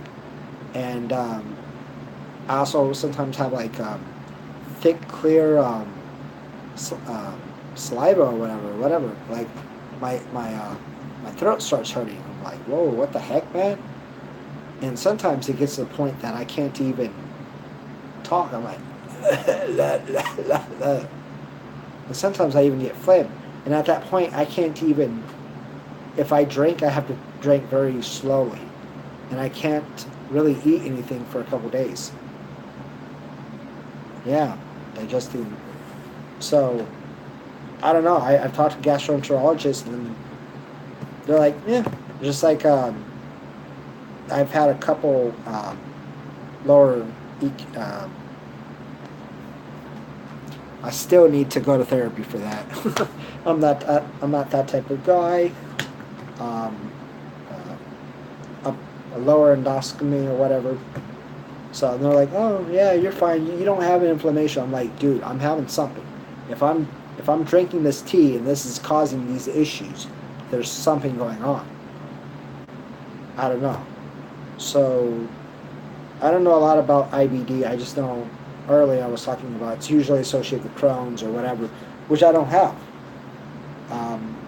I don't know. I mean, maybe I have an intolerance to certain things. I don't know. But with the pulse pressure I was talking about, I've noticed a lot. Actually, originally it started with like whether I was exercising or whatever. Sometimes I would see my systolic go down, blood pressure. It would be that or my diastolic or my pulse. Sometimes my pulse would get down to like 50. I'm like, whoa, what the heck? And it didn't matter if I ran a marathon. And like if it got down to 50, my blood pressure would get like real high, like 150-ish over like 90 or whatever. Yeah, I don't know. I don't really remember my pulse pressure. So pulse pressure is the difference of your blood pressure, your systolic and your diastolic. So let's say, example, 120 over 80 is a difference of 40. So that's your pulse pressure. So you want a pulse pressure between 40 to 60. Maybe in your 30s, I don't know. But anything below, like say if you have a pulse pressure of 25 and below, that's bad. That basically they made this. It's kind of a way that you can test the function of the heart. It's usually associated with 2004, October of 2004. When I was working at one of my, yeah, when I was working at my jobs at Chili's, working like 10, 15 hours a day, probably eating one meal a day, while I was working, you know, no breaks. And then I started to get sick. But it can also measure um, heart failure. So anything below 25, you can get heart failure, and anything above. When you get older, your pulse pressure is going to go up, but you don't want it too high, because it gets too high, it can, your heart's, yeah, it's not good. But I've noticed these days, like Pop Tarts. I used to eat Pop Tarts like crazy. I don't know how old you are, but I don't know if MacGyver, where he could take, pen and, this and, create, I don't know, whatever. When I got to school, I used to eat Pop Tarts and everything. And actually, I was kind of having issues, but I started to eat Pop Tarts here and there, and I was having this issue where my pulse pressure started to get low. I was like, well. And then I started to notice it with Powerades, because that's what I drink. I can't drink Gatorade because it has way too much fructose. It has a different type of sugar than Powerade. So I drink Gatorade, and in fact, I drink most sodas, especially like orange soda, red soda, the Big Reds or whatever. As soon as I drink it, within probably a minute, I feel funny, and I'm literally hawking up syrup. Syrup, dude, syrup. So yeah, I don't feel good, so I don't do that. But say I'm drinking like I just had lemon water earlier, or say I have a NutriBullet, so I make a smoothie, and I'm noticing that my stuff is going down. Like, say I'm usually about 120 to 140 over, I don't know, 80 to 85. I don't know. It depends. It was like 117 over 97, and my pulse was like 125. I'm like, whoa, what the heck, man? That's not normal. But you go and tell doctors that, and they're like, they'll do an EKG.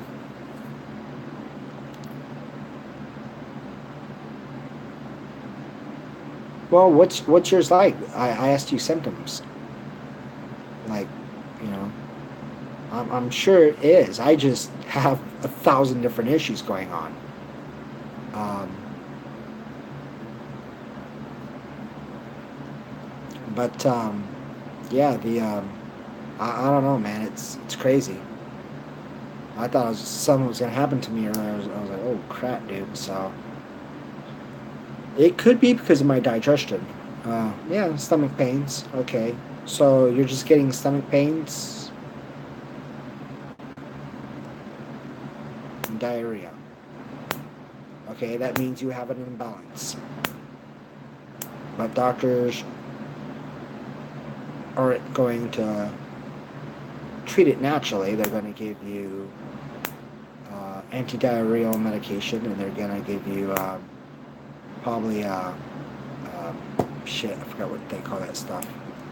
But dude, I get all that stuff. I don't get the diarrhea as much, but I get that all the time. Um, yeah, so God, like they would give me Reglan, um, and they would give me other things. But yeah, I bet you have a dysbiosis and a balance of gut flora. The majority of every American does have that. I don't know what your diet's like.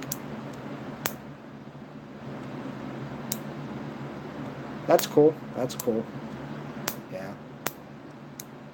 But we definitely gotta start eating our vegetables. And if we can, do like, go to the farmers markets and stuff and get those kind of vegetables.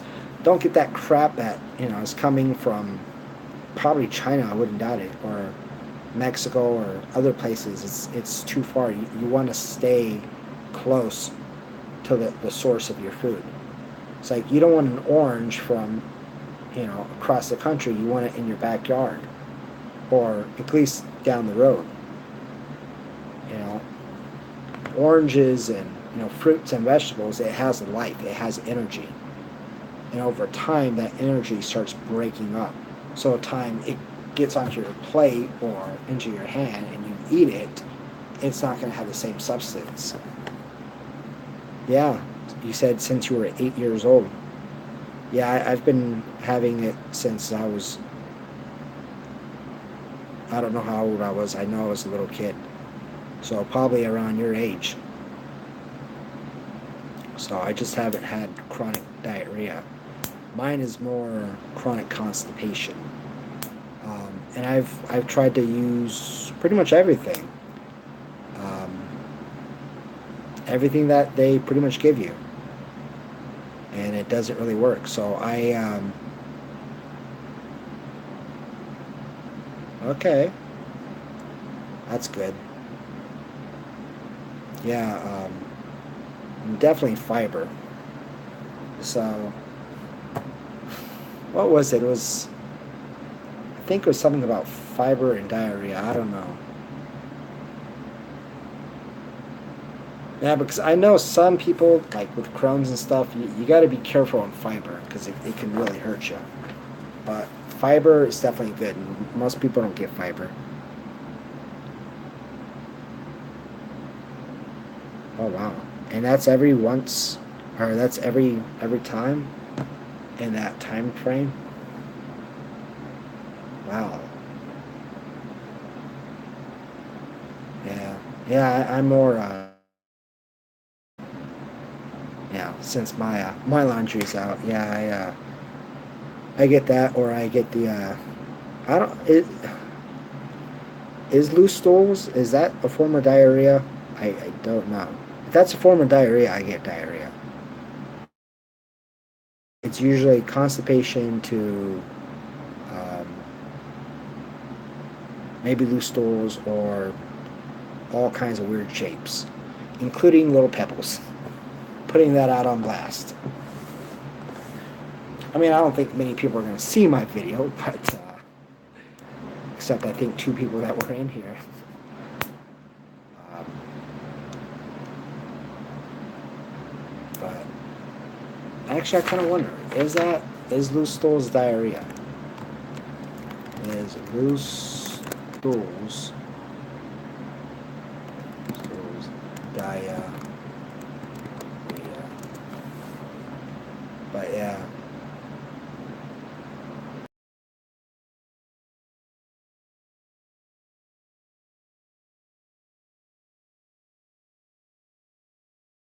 I've actually, it doesn't mean.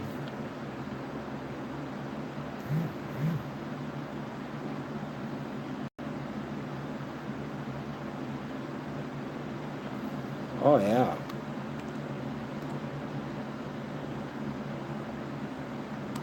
That's good. I wish I knew how to control my issues.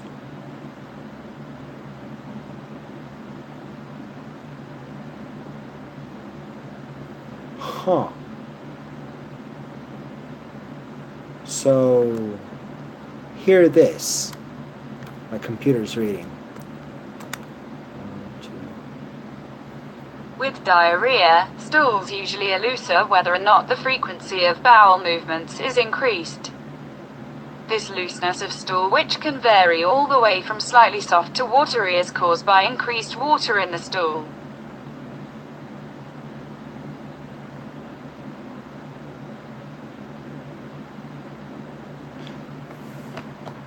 maybe I do.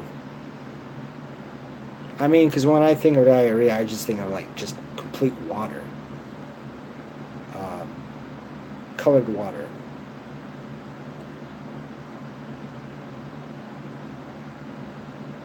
Maybe.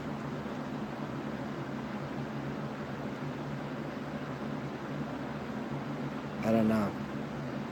And I also know that sometimes when I'm having digestive issues, I also get fevers.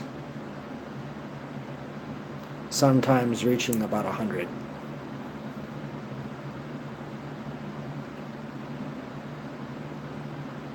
No. No, no Terry stools. So, no black stuff. When I was first got sick, I was having specks of blood, but that's it's probably because of the hemorrhoids that I had. So, so if it's in your colon, it's black. If it's around that area, it's just specks. But yeah, I had specks like that before, but I haven't had red specks in a long time. Um, I do, since we're whatever, it is what it is. I don't care anymore. I do sometimes, like when I first got all my issues, I'd just like be laying down and I'd have this sharp electric pain, you know, in my area. I'm like, oh, dang, oh, mm.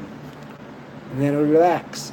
Or sometimes I'd just be laying down and I'd jump up and I'm like, oh, God, that hurts. My brain just doesn't work with my stomach. Yeah. Well, we're probably thinking about different things, but that's exactly, yeah. Yeah. Um, it's probably why I got the encephalopathy.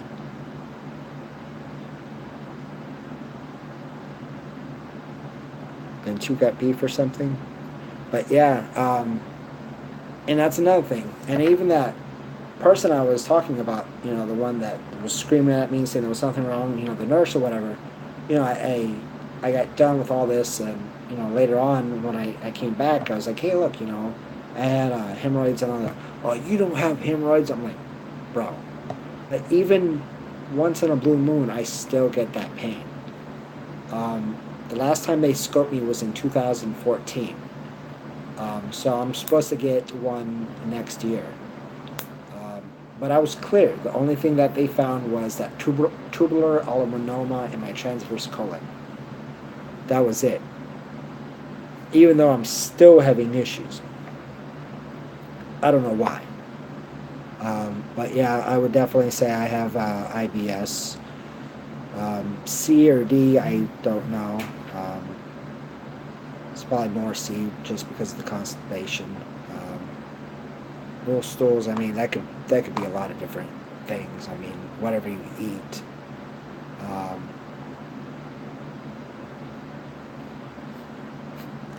Yeah, that's what everybody's saying these days. Everybody's on those positive vibes. I've been seeing stuff everywhere, positive vibes. But I don't know, man. When you've been chronically ill for 14 years with these kind of issues, not saying that, your IBS or whatever is not bad. IBS is bad. I get IBS. Um, but just with all the different things that I've had, eventually it really gets hard to really have any motivation, especially the older you get. See, the thing about me is,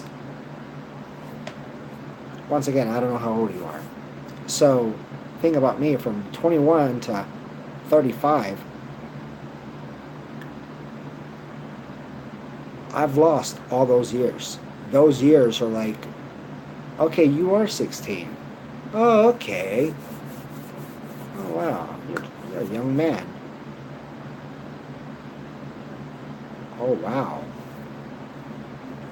Oh, wow. Okay. Okay, cool. Yeah, because you said 16, I was like, 16, like, what does 16 mean? Oh, no. How young did you think I was? Yeah. Actually, if I shave, I probably look a lot younger. I have my moments, but I gotta get myself right. But, Yeah, wow, that sucks, dude. You're 16, you got IBS. Oh Lord, that sucks, man. Yeah, I know. Well, thank you. Um, yeah, I know this 16-year-old girl. She, I guess, I don't know when it was, but she was diagnosed with multiple sclerosis, MS. So, no cure for it. She's only 16 years old. I mean, I guess it can happen at any time.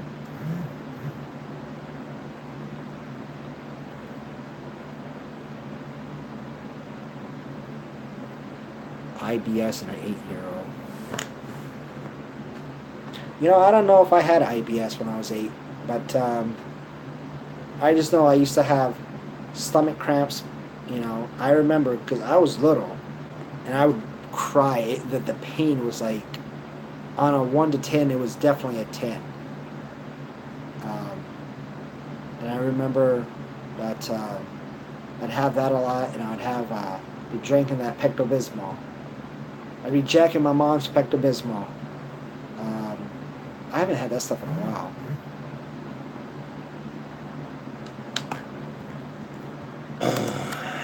How common is IBS in teenagers? Girls, we don't want to know. Well, I don't know. Do we want to know about girls? Girls are freaking crazy, man. um,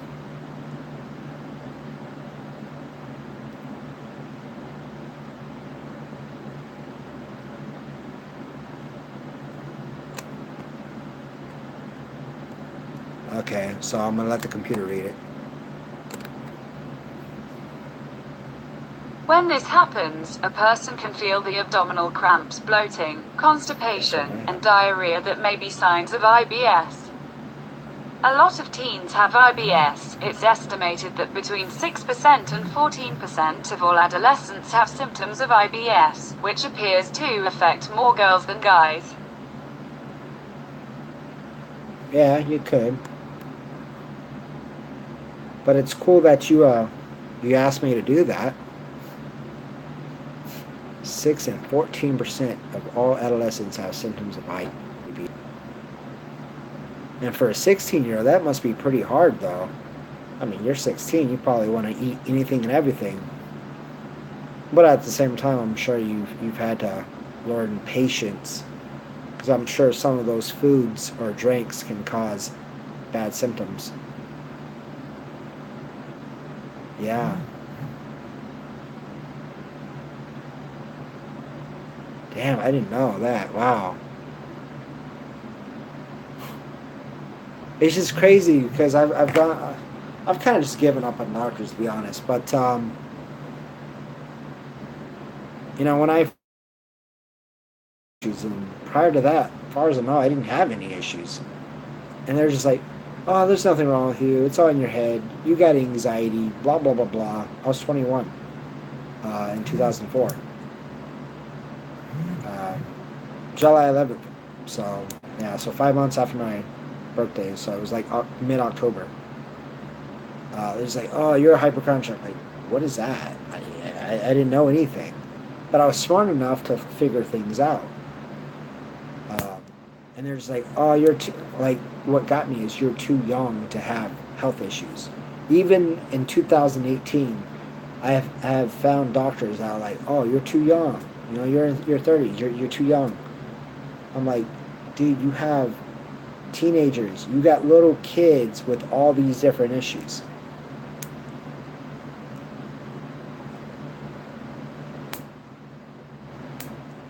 No, IBS is not deadly.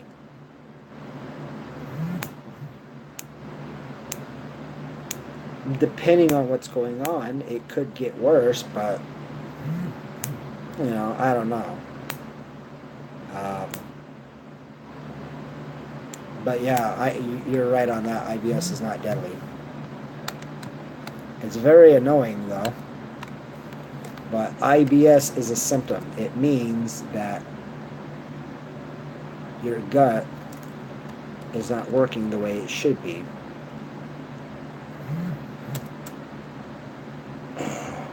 And once again, you know, if it was me, if I knew what I knew now, back when I was when I was your age, I would have definitely taken care of my health a lot better. I would have definitely eaten a plant-based diet. I mean, I don't think I would have been completely vegan or whatever. That's kind of weird for me. But I would have definitely did that. I would have worked on my health a lot more, and I would definitely learned about health. Um, you know, you're still young, but you're going to get older, and you're going to start paying it for insurance. And doctors, they're just going to give you pills, and that's it. And I don't know. You might be one of those people that's fine with the pills. You know, but the pills isn't going to make the problem, you know, better. It might go away temporarily, but you're going to have these issues for however long. But a lot of people have health issues. I mean, some they don't care, some they don't know how to help you, and some they just want to give you pills. Um, but you have to take responsibility for your health in general. Um, when I was younger, I was stupid. I did a lot of bad stuff. You know, drank a lot of soda, ate a lot of junk food, processed stuff, and it destroyed my gut and it destroyed my immune system. Do I have any hobbies? Because that's not embarrassing. A 16-year-old is asking a 30-something-year-old if he has any hobbies.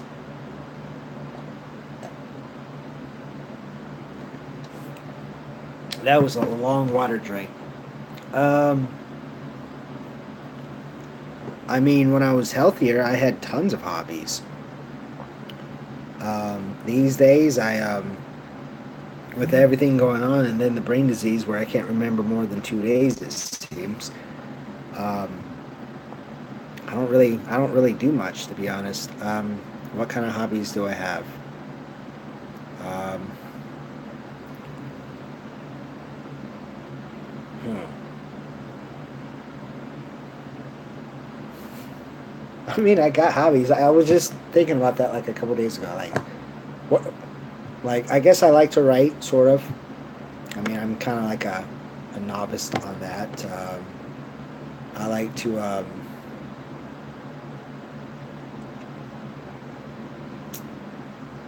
Man, I got like a. You know what? That's embarrassing. I got to look at my list again. Actually, I wrote a long ass list back in the day, but I mean, I like hiking. That's one. Yeah. Um, yeah. I definitely like hiking. So let's see. Hobby interest. I'm just gonna say that hobby interest. I like. Um, you're sweet. Well, thank you. I said. But oh wow, that was weird. Oh wow, hey, I got a new subscriber. That's awesome. Appreciate it. Thank you so much. Yeah, because I'm on my computer too, and I saw this picture, and I was a little confused. I was like, oh, but so some of my hobbies I would say is, you know, I like hiking. Um, I mean, I used to play sports a lot here and there, uh, independently. Basketball. Um, I don't really play basketball much anyway. Um, I like to, you know, shoot guns when I can. Okay, yeah, definitely. Yeah, you could definitely give me a shout out. Um, I like to. I haven't hunted in years. Um,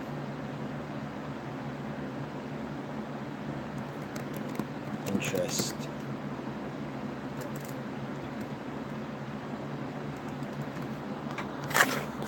Yeah. How come I cannot remember my stuff? That is so embarrassing. I like to read books. I write once in a blue moon. Um, I mean, I'm originally from the country, so I mean, I like hiking, fishing, hunting. Okay, will do. See you later. I'll check your profile out. Um, but yeah, just the that in general. I really don't do much these days, to be honest.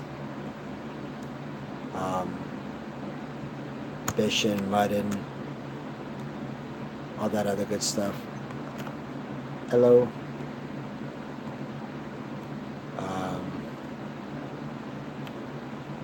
Yeah, I hope so. It's just, do I really want to get those Beatles or Rolling Stones? Okay, well, let's see. Beatles or Rolling Stones? I would say...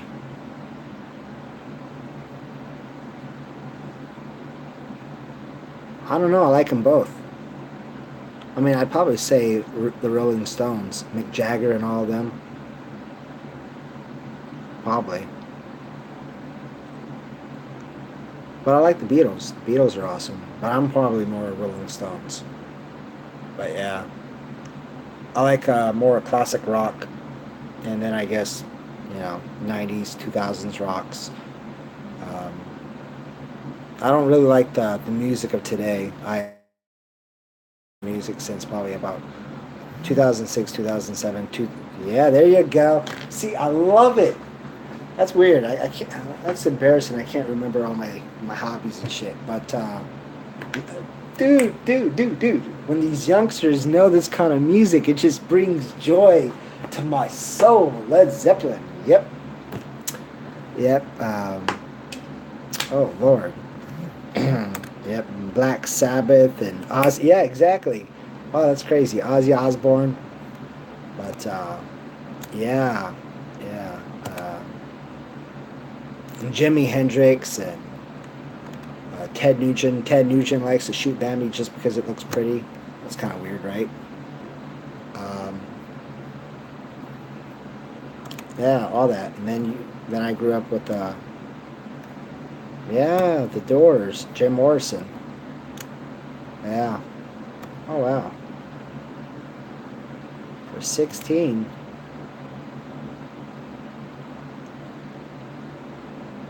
Huh. Okay. And then you had I guess kind of like the 90s, you had like Pearl Jam. Pearl Jam's a good one. Nirvana and, Red Hot Chili Peppers, of course. And then Nine Inch Nails and I Don't Have Any Content, Metallica. Yeah, Metallica. The first song I heard off of Metallica was I forgot what the thing's called. Um, I think it's called Enter the Sandman or whatever. You know. Um, yeah, I remember when MTV played only rock music videos, and then they had Beavis and Butthead for cartoons. Dude, me either, to be honest. I have no clue. Like, I don't think I've actually ever talked this long like this on here. Um, I really want to change things up, though. Oh, wow, I got 11 subscribers. Holy shit. I, I really want to change things up because, with all my health issues, I don't want to be a bore. I mean, the majority of my... Dude, gastroenterologist. But yeah, what was it? It was... because I didn't really have a place to stay, so I was kind of staying around. And when I first got there, I met with these black dudes or whatever, and then I was hanging around with this one girl or whatever, and next thing you know, cops are swarming all over the place and whatever, and apparently somebody got shot. Like, I guess it was like some drug deal or something. Somebody was like wanted his $40, and that was crazy. And I went to my first strip club. That was really crazy. I was like, oh my goodness. Yeah, and then that just sounds so awkward, but I had my Bible. I don't know why I had a Bible, and I went to the park, and I had like this. This was like in 2008, and this what was it? This yeah, yeah, called the Silver Dollar. Yeah, it was definitely interesting. Um, but yeah, I was sitting at the park. They got some big ducks, man. The ducks are like that big. I swear, they're like that's probably like 4 feet right there. Um, but I was just sitting there, and this older black woman, this white woman, came up to me, and we started talking and whatever, and they were flirting with me. The one was like probably I think 59, and one was 60, and they wanted to take me back to their ranch in Tennessee. So where I was, it was like 30 minutes from the Tennessee border, and they wanted to have their way with me, like literally. And I'm just like, uh, uh, they were actually pretty good looking, you know, because I guess they come from that farm life, like they were, they didn't look like 60-year-olds. They looked like they were 40 or something. But I think it was like 20. I don't know, what was that, like 24, 25 or something? I was like, oh my goodness. I politely said no, but I mean, just imagine, like, if I actually went to Tennessee, man, and oh Lord, I don't know. That would have been crazy, though. But I had things I had to do. I had to focus on my health. So, um, yeah, I did that. But yeah, and then almost got arrested, and then I almost got killed because I gave, at the time, my friend his, and they were a lot older than me, but I gave his woman some flowers. Not like flowers like I'm trying to, no, no, no, no, no, no. Hoes are issues, bro. Hoes are issues. But, well, yeah. You know what? You're probably actually right at that time. Um, and then I gave her some flowers. Not like thinking about like I'm trying to hit on her. Like I was not into her that way. Like, but I gave her some flowers. I'm from Texas. That Southern hospitality, just being nice. But I guess that didn't work out because I gave her the flowers in front of her dude, and she was all like, well, how come you don't do that for me? Yeah, he was pissed. Like a few days later or whatever, you know, he was pissed. He wanted to kill me, like for real, kill me. Um, but luckily I was able to get out of there. I didn't have any money, but I found a way. Jesus helped me out. But I was in Huntsville, Alabama, Rocket City, USA. But yeah, that was really crazy. Yeah, it was. I don't know if you ever see that movie Friday. Most people have. Like the Debo guy. All jacked up. Like, cause kind of where I was it was really hoodie over there. But this one dude, cause I had like my blood pressure machine. I don't know, but I had one. Yeah, Ice Cube and Chris Tucker. Uh, yeah, but he was like, he had like swole arms and everything, and I took his blood pressure because he wanted his blood pressure, and I don't know, I think it was like 150 over 110 or whatever. I was like, whoa, bro. I don't remember what it was, but it was pretty high. He was like, so what does that mean? Am I gonna be okay? I'm like, yeah, you're gonna be okay. I think you just need to take a break, man. Chill, man. Have you been stressed lately? But it was funny because he's kind of like a gentle giant, though. Kind of reminded me of like that guy or I forgot what that guy's name was. That's funny. Rush Hour. Never touch Batman's radio. uh, Lord. But yeah, or it kind of reminds me of that Michael. What's that guy's name? The one that played in uh, the Green Mile or whatever, and he played in a lot of uh, movies. He played in Armageddon, a big black dude, like leaving in a jet plane. Don't know if I'm coming back again or something like that. But yeah, he's pretty cool. But yeah, I just had to jet from there. I was like, this guy's gonna kill me. Like he tried to rob me. I was like, well, screw this shit. I'm like, no, I'm out of here, bro. Bye, Felicia. And I went to Birmingham, Alabama. That place is racist, dude. Some black people are racist toward. Yeah, him.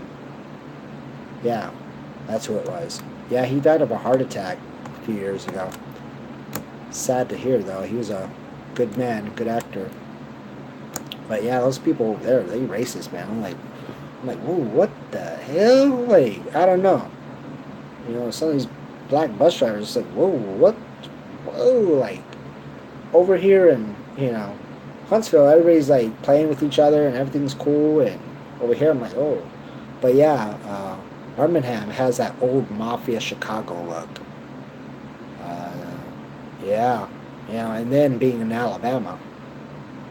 But Birmingham it's a dangerous place. It's on the top list for crime stuff for whatchamacallit. Um,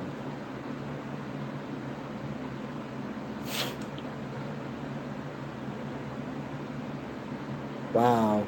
I'm just trying to figure out who this the other person was that came in. Forgot I don't know how she says her name. The Queen Ox, whatever, that MSP person, the Pocahontas. See, like, she kind of, like, you caught me off guard. I just didn't know what to say. She probably saw my stupidity. But she subscribed to, how about that girl? What did you say? Okay, have I been to Chicago? No, I have not been to Chicago. Chirac? No, I have not. I have auntie. Yeah, it was weird. I had, like, 3 people, man. In this life, I'm like, wow, I got, like, 5 people in my life. Like, that was crazy. But, yeah, Birmingham is definitely crazy. I was there for about a day or two, and then, I came back on the bus to San Antonio, Texas, and pretty much been here ever since. That or Austin. Yeah. Yeah, I have a couple friends. Well, I don't think we're really friends anymore. Um, but I have a friend up in Chicago. So, you know, she good people. I guess she lives on the good side. She actually wanted me to go up there, so we could all visit and go to all the different places. I know she like lives by some famous baseball park. That's all I know. Um, but yeah, Chicago. I don't know, man. Oh, dude, really? Wow, that was in Chicago. I didn't know that. I did not know that. Marywood, yeah. That's an old one too. Ugh, I miss the days when Married with Children came out. Now everybody's old doing their own thing.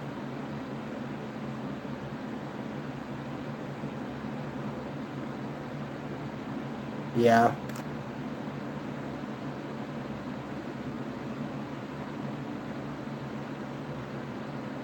Oh, I bet it was.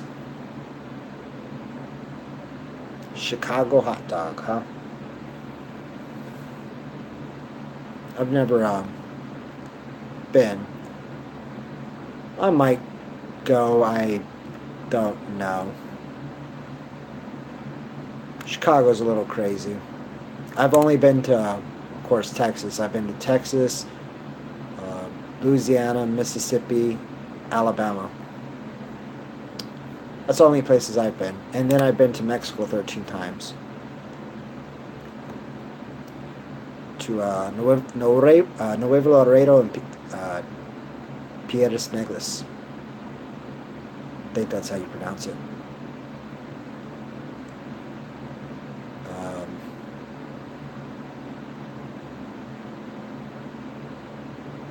I'm trying to figure out all my stuff. But yeah, um, I was actually thinking about.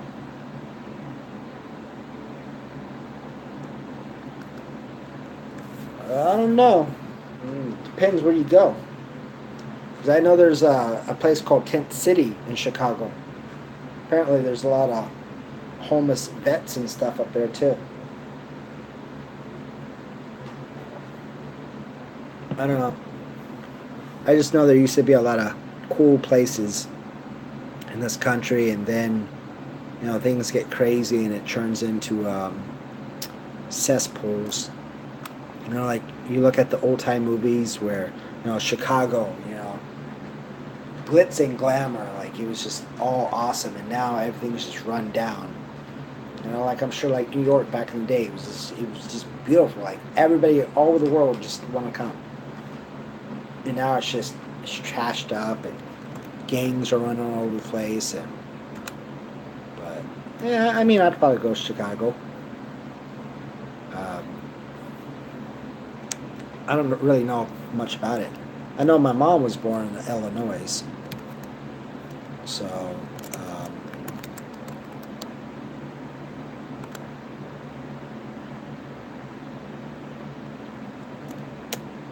yeah, he did. Him and a few others, but yeah, didn't that guy die from syphilis? Kaboom! Tax evasion. Yeah, I used to follow up on all the mobsters and stuff back in the day. Not saying I wanted to be one. Yeah. Yeah.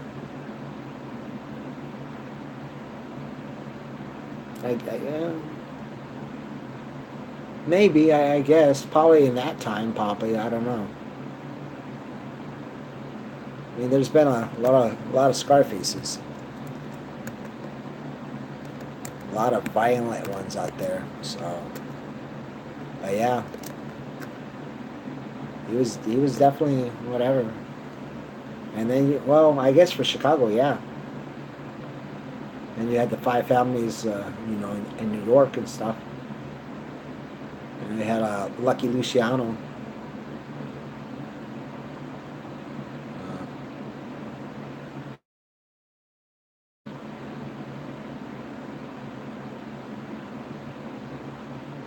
no, I don't.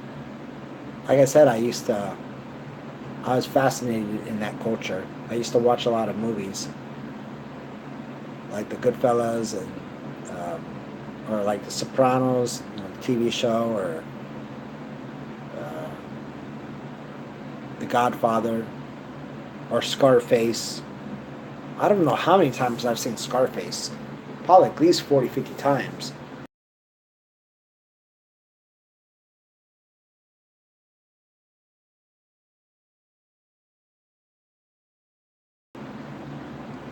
I may have seen The Bronx Tale. That sounds familiar. Yeah, I've seen back in the day, I don't know about these days, but back in the day, they played a lot of good movies on TV, and now it's more just TV shows and reality shows these days. But back in the day, it was always movies, especially on USA. They had everything. Um, yeah, like the '80s and '90s, movies were rocking, and good TV shows. And now it's just people starting drama, trying to get their 15 minutes of fame.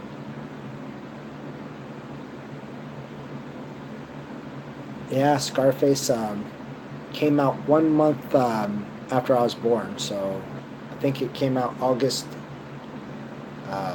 1983. So yeah,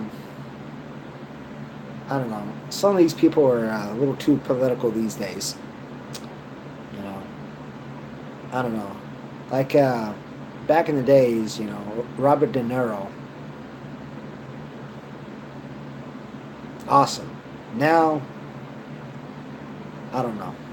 But Al Pacino, I don't know if he's talking too much crap these days, but it's crazy though. Like Al Pacino, how talented he is, how he can just jump into different uh, moods and roles, and yeah, oh yeah, I would not want to mess with Clint Eastwood. He's like, I don't give a fuck. I don't care if I'm a celebrity. I'll kick your ass, buddy. I don't care how old I am. But yeah, he's a tough guy. Like, yeah, I like the old ones. Um, yeah, Marlon Brando. That was a good movie. That sucks at the end of the day that he didn't make it. But yeah, that was a good movie. Yeah, I used to watch a lot of war movies too. War movies, and I used to watch mafia movies. But um,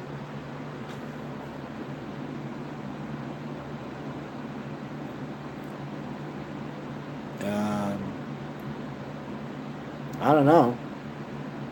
I know he was in the military, but I don't know if he had cancer or not. Um, but yeah, Al Pacino, he's awesome.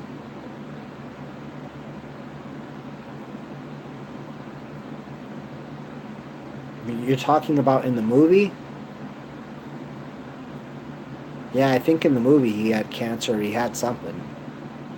I haven't seen that movie in years though. Yeah, yeah, the chink kid. I think he caught him. Yeah, because I think he fought in the Vietnam War or something like that, or the Korean War or something. Like one of those old dogs.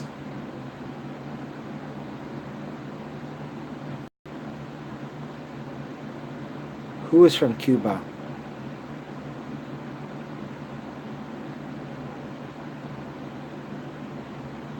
I don't know. If you're talking about the movie, I haven't. Oh,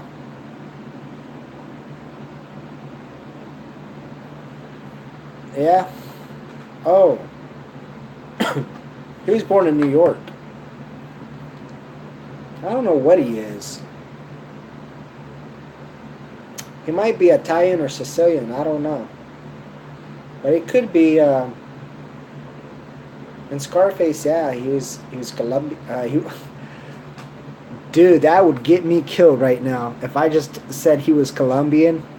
Could you imagine that, dude? He don't like those cacarochas. Yeah, it was.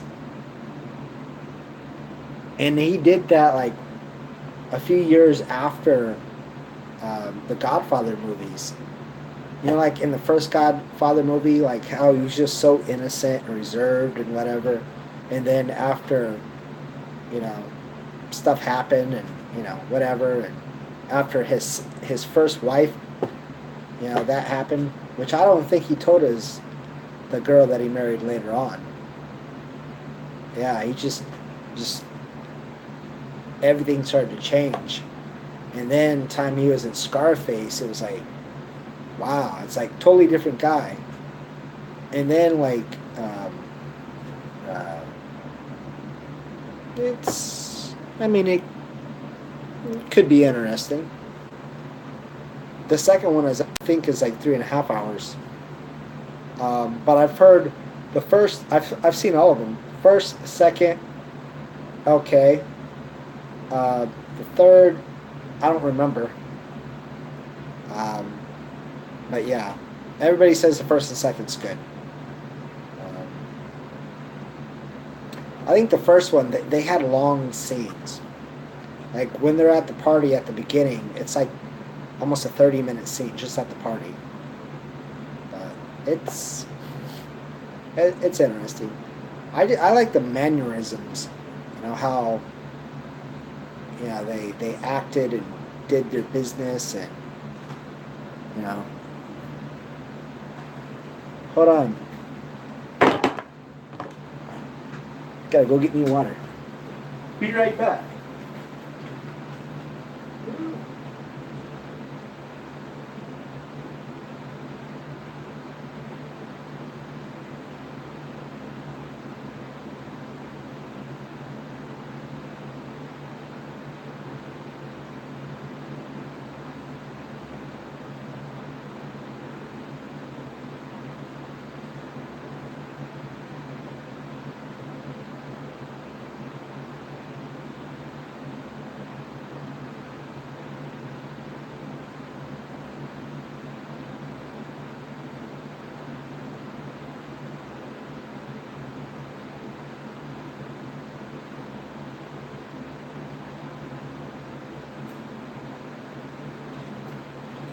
Oh, that sucks, man.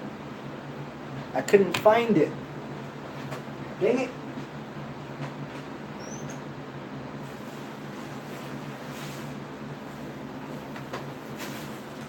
That blows chunks, man. That blows chunks. But, yeah, who hasn't seen Chicken Chong, man? Everybody's seen that one. I've seen all of them, actually. But have you ever seen the movie Dazed and Confused? That's a good one, man. That's a good one. They made this out in Austin somewhere. But yeah, Dazed and Confused. I was trying to find it. I was like, wow, I used to have it. I don't know, maybe somebody stole it. Maybe I sold it. I don't know. Something happened. Wow.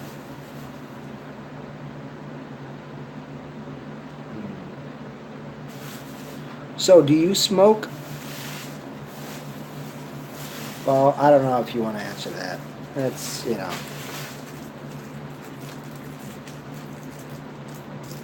this just seems like everybody smokes these days. I used to back in the day, but I don't smoke anymore.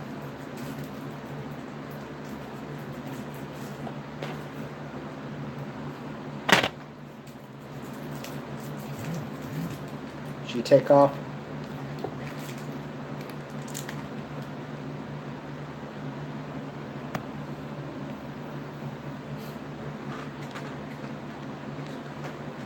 Everybody smokes or has smoked.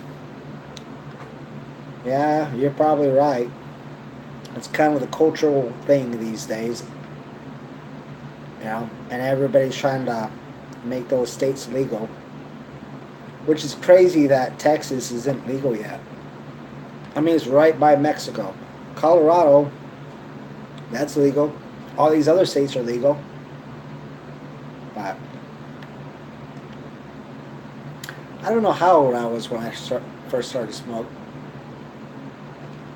I don't know. I was probably like 16, 18, I don't know. I was smoking for a while. Maybe I was 13, I don't know. I was drinking probably around 13 to 15 years old. And I think I did cocaine when I was 18 for a little bit. But that got expensive and boring, so. And then I was on that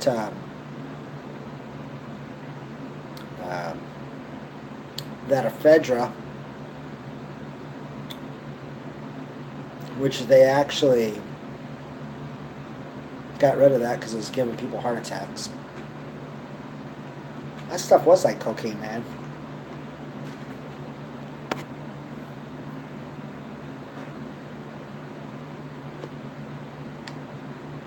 Where did I smoke? Everywhere.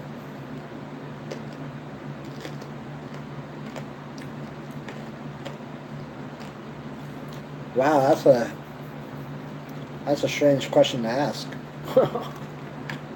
Um, where did I snort coke? Where did you snort coke? Everywhere. In Texas, in sanitary conditions.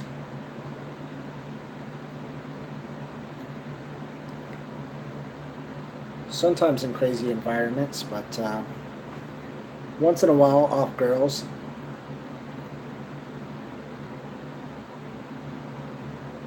But usually,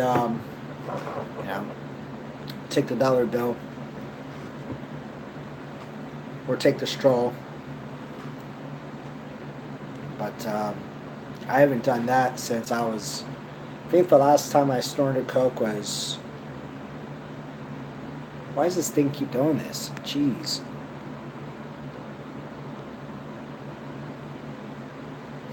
Yeah. I think the last time I did coke was probably when I was 21, 22. That's the last time I did it. I used to go to Mexico and I used to get a lot of coke for like $20. That. Ooh.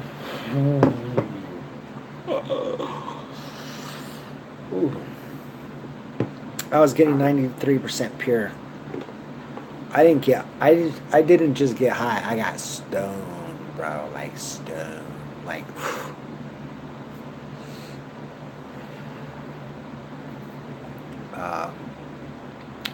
But yeah, you shouldn't be drinking. Yeah. I mean, I don't know. Drinking. I don't know. I'm from the country, so we drank. But I don't drink anymore. I mean, if I was healthy enough, I'd drink every day. Every day. Um, I'm not drinking to solve my problems away or anything. I just drank to. I feel happy. Not that I was depressed, but I was just happier. But yeah, drinking kills brain cells, man. It really does. Screws your liver up too, among a lot of other things. So, but yeah, I don't really have any comment for drinking, but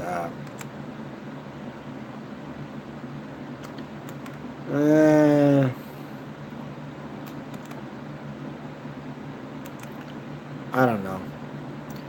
Used to, I thought smoking pot should be illegal, but these days, I don't know. It seems like everybody takes something and they turn it into something else, and then it's just not like it used to be. It's like now everybody just wants to smoke pot just because it's, the thing to do. It's like, if you ain't smoking pot, you ain't cool. And then there's just people that smoke pot for all the wrong reasons. I mean, I think if you have medical issues, yeah. Well, yeah. Well, the way it works is it makes everybody feel better. It makes them like, holy shit, I'm way too damn stoned. I don't need to be smoking this stuff anymore. But yeah, I mean, for the most part, it makes people feel better. But that's the problem. You're substituting pot for something else. Pot is not always the answer. In today's society, a lot of people, there's a lot of issues. People, they're just not happy, so they would rather smoke pot to find that escape when they could be doing other things and finding that escape.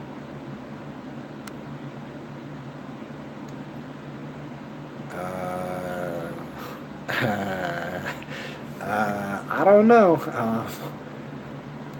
No, no, no, no, no, no, no, no. Not me, dude. I mean, I don't do dumb stuff, but when I get stoned, I get whoa, like everything is just like, yeah. I don't want to have flashbacks, man. But yeah, I can't really smoke anymore. It's not good for my health. I get really depressed. Feel suicidal. It's weird. I don't know.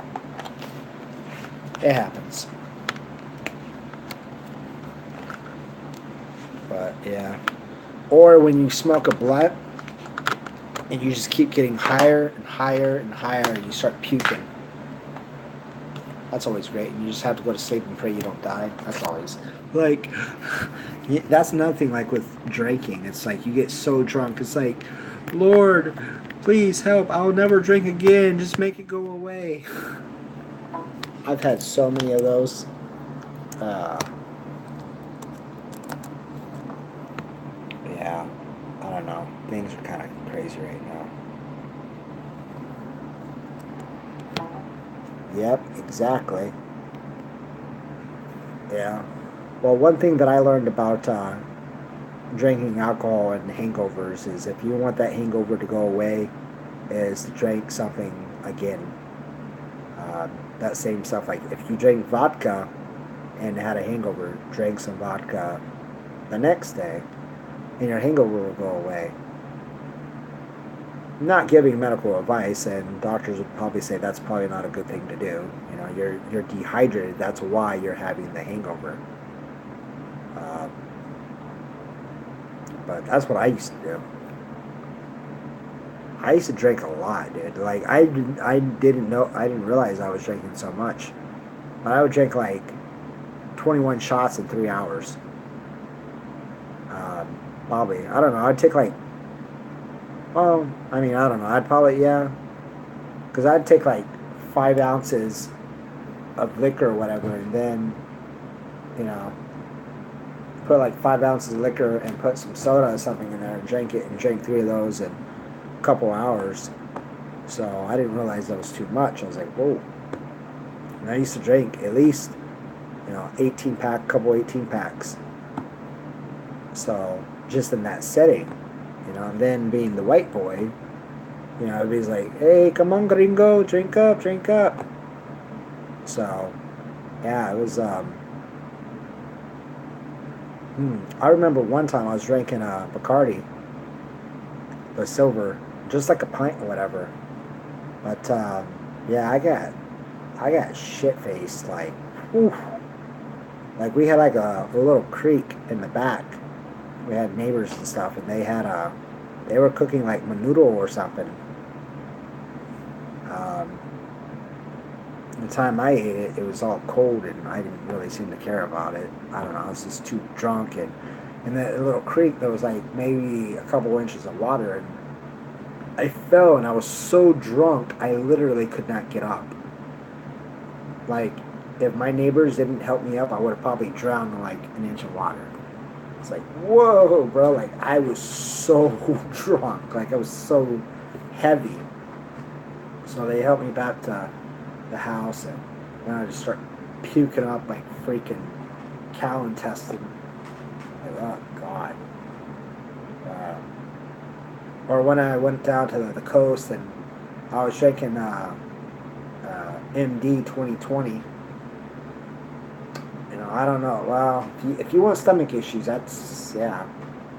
I was drinking that, and then drinking Budweisers and margaritas and pina coladas, and yeah.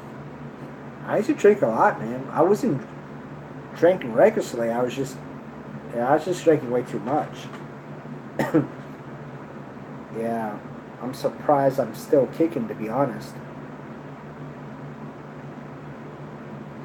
But yeah, alcohol is it's a trip.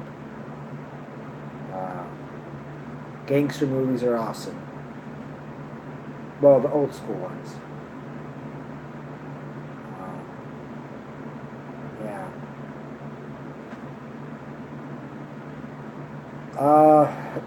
One time, well, a little tap thing like that. It was a crazy experience. Have you ever done salvia? It's a hallucinogenic. It makes walls disappear, man. Well, LSD can too. but I think it's called salvia. They have like different colors, different phases. But I think I don't know if you can still get them at the smoke shops, but yeah, if you do it, you should. I don't know. I'd be very careful about that stuff, to be honest. But if you do it, you should definitely have somebody there with you. Um, it gets very hallucinogenic. Yeah, I'm not kidding, dude. Walls just disappear. You just go into this like whole other realm. You're just like this wall would be gone.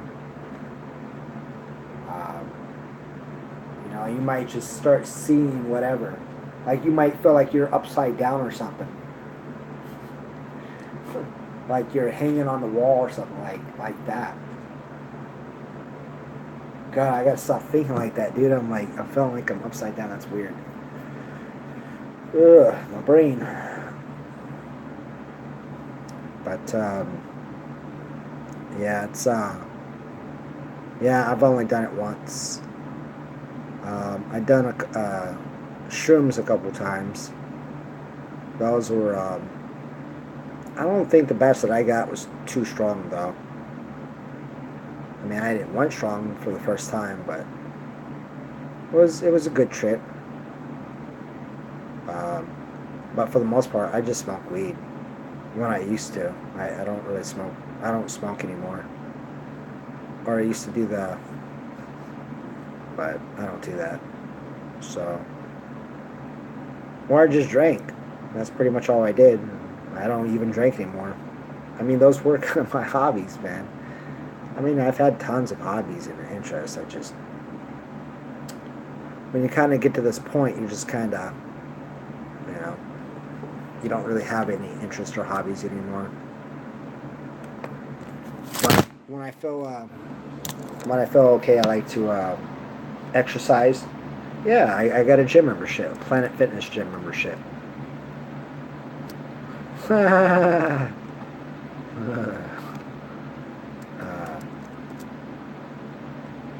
I don't know how to answer that. Um, I guess I do. I mean, my father passed away in 2006. My mother's kind of nuts, so she seems to only care about me when it's convenient to her. But she says she loves me. I'm her world. Um, my sister, she's a workaholic.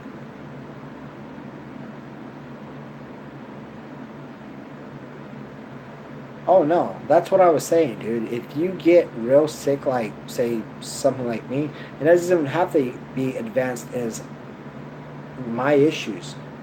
People will start dropping off the planet. You're still young, but when you become, you know, adult and you got your responsibilities and whatever, well, maybe even I don't know. I don't know if you hang out with friends or whatever, but sometimes people don't want to hear about people that's sick. So overall, no. I mean, at first, yeah, I had people that would help me, um, but I don't, which really sucks because when you have health issues of this level, this magnitude, or other issues, you need help. So no, I don't have a support system. I've been trying. You know, I've pretty much had to be my own secretary. I've had to do everything, and I can't do it all. And I'm asking for help, and people are just like, "Oh, you're just a hypochondriac. There's nothing wrong with you." Blah blah blah blah.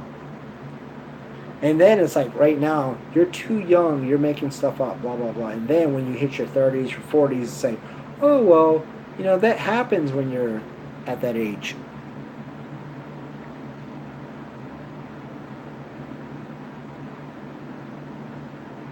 Just bored and sick. Dude, I like that. Bored and sick. Well, try to stay, good vibes, girl. Good vibes. And, you know, work on a plant-based diet. That would definitely help. But it was nice talking to you.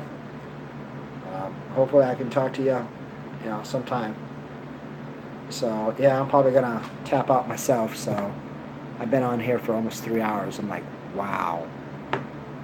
So, but yeah, it's already almost 12 o'clock right now. So, all right, well, I guess I'm going to go. So, have a good night out in Kansas, and I hope everything goes well. So, for everybody else, if you're still watching, I definitely appreciate it. Hopefully, you got some good information and all, and cool. So, I mean, I'll probably have some of my other videos. It's kind of redundant, I know. But these, who knows? Hopefully you got something out of it. So, alright. Pieces, man. Leave comments, likes, whatever. Cool.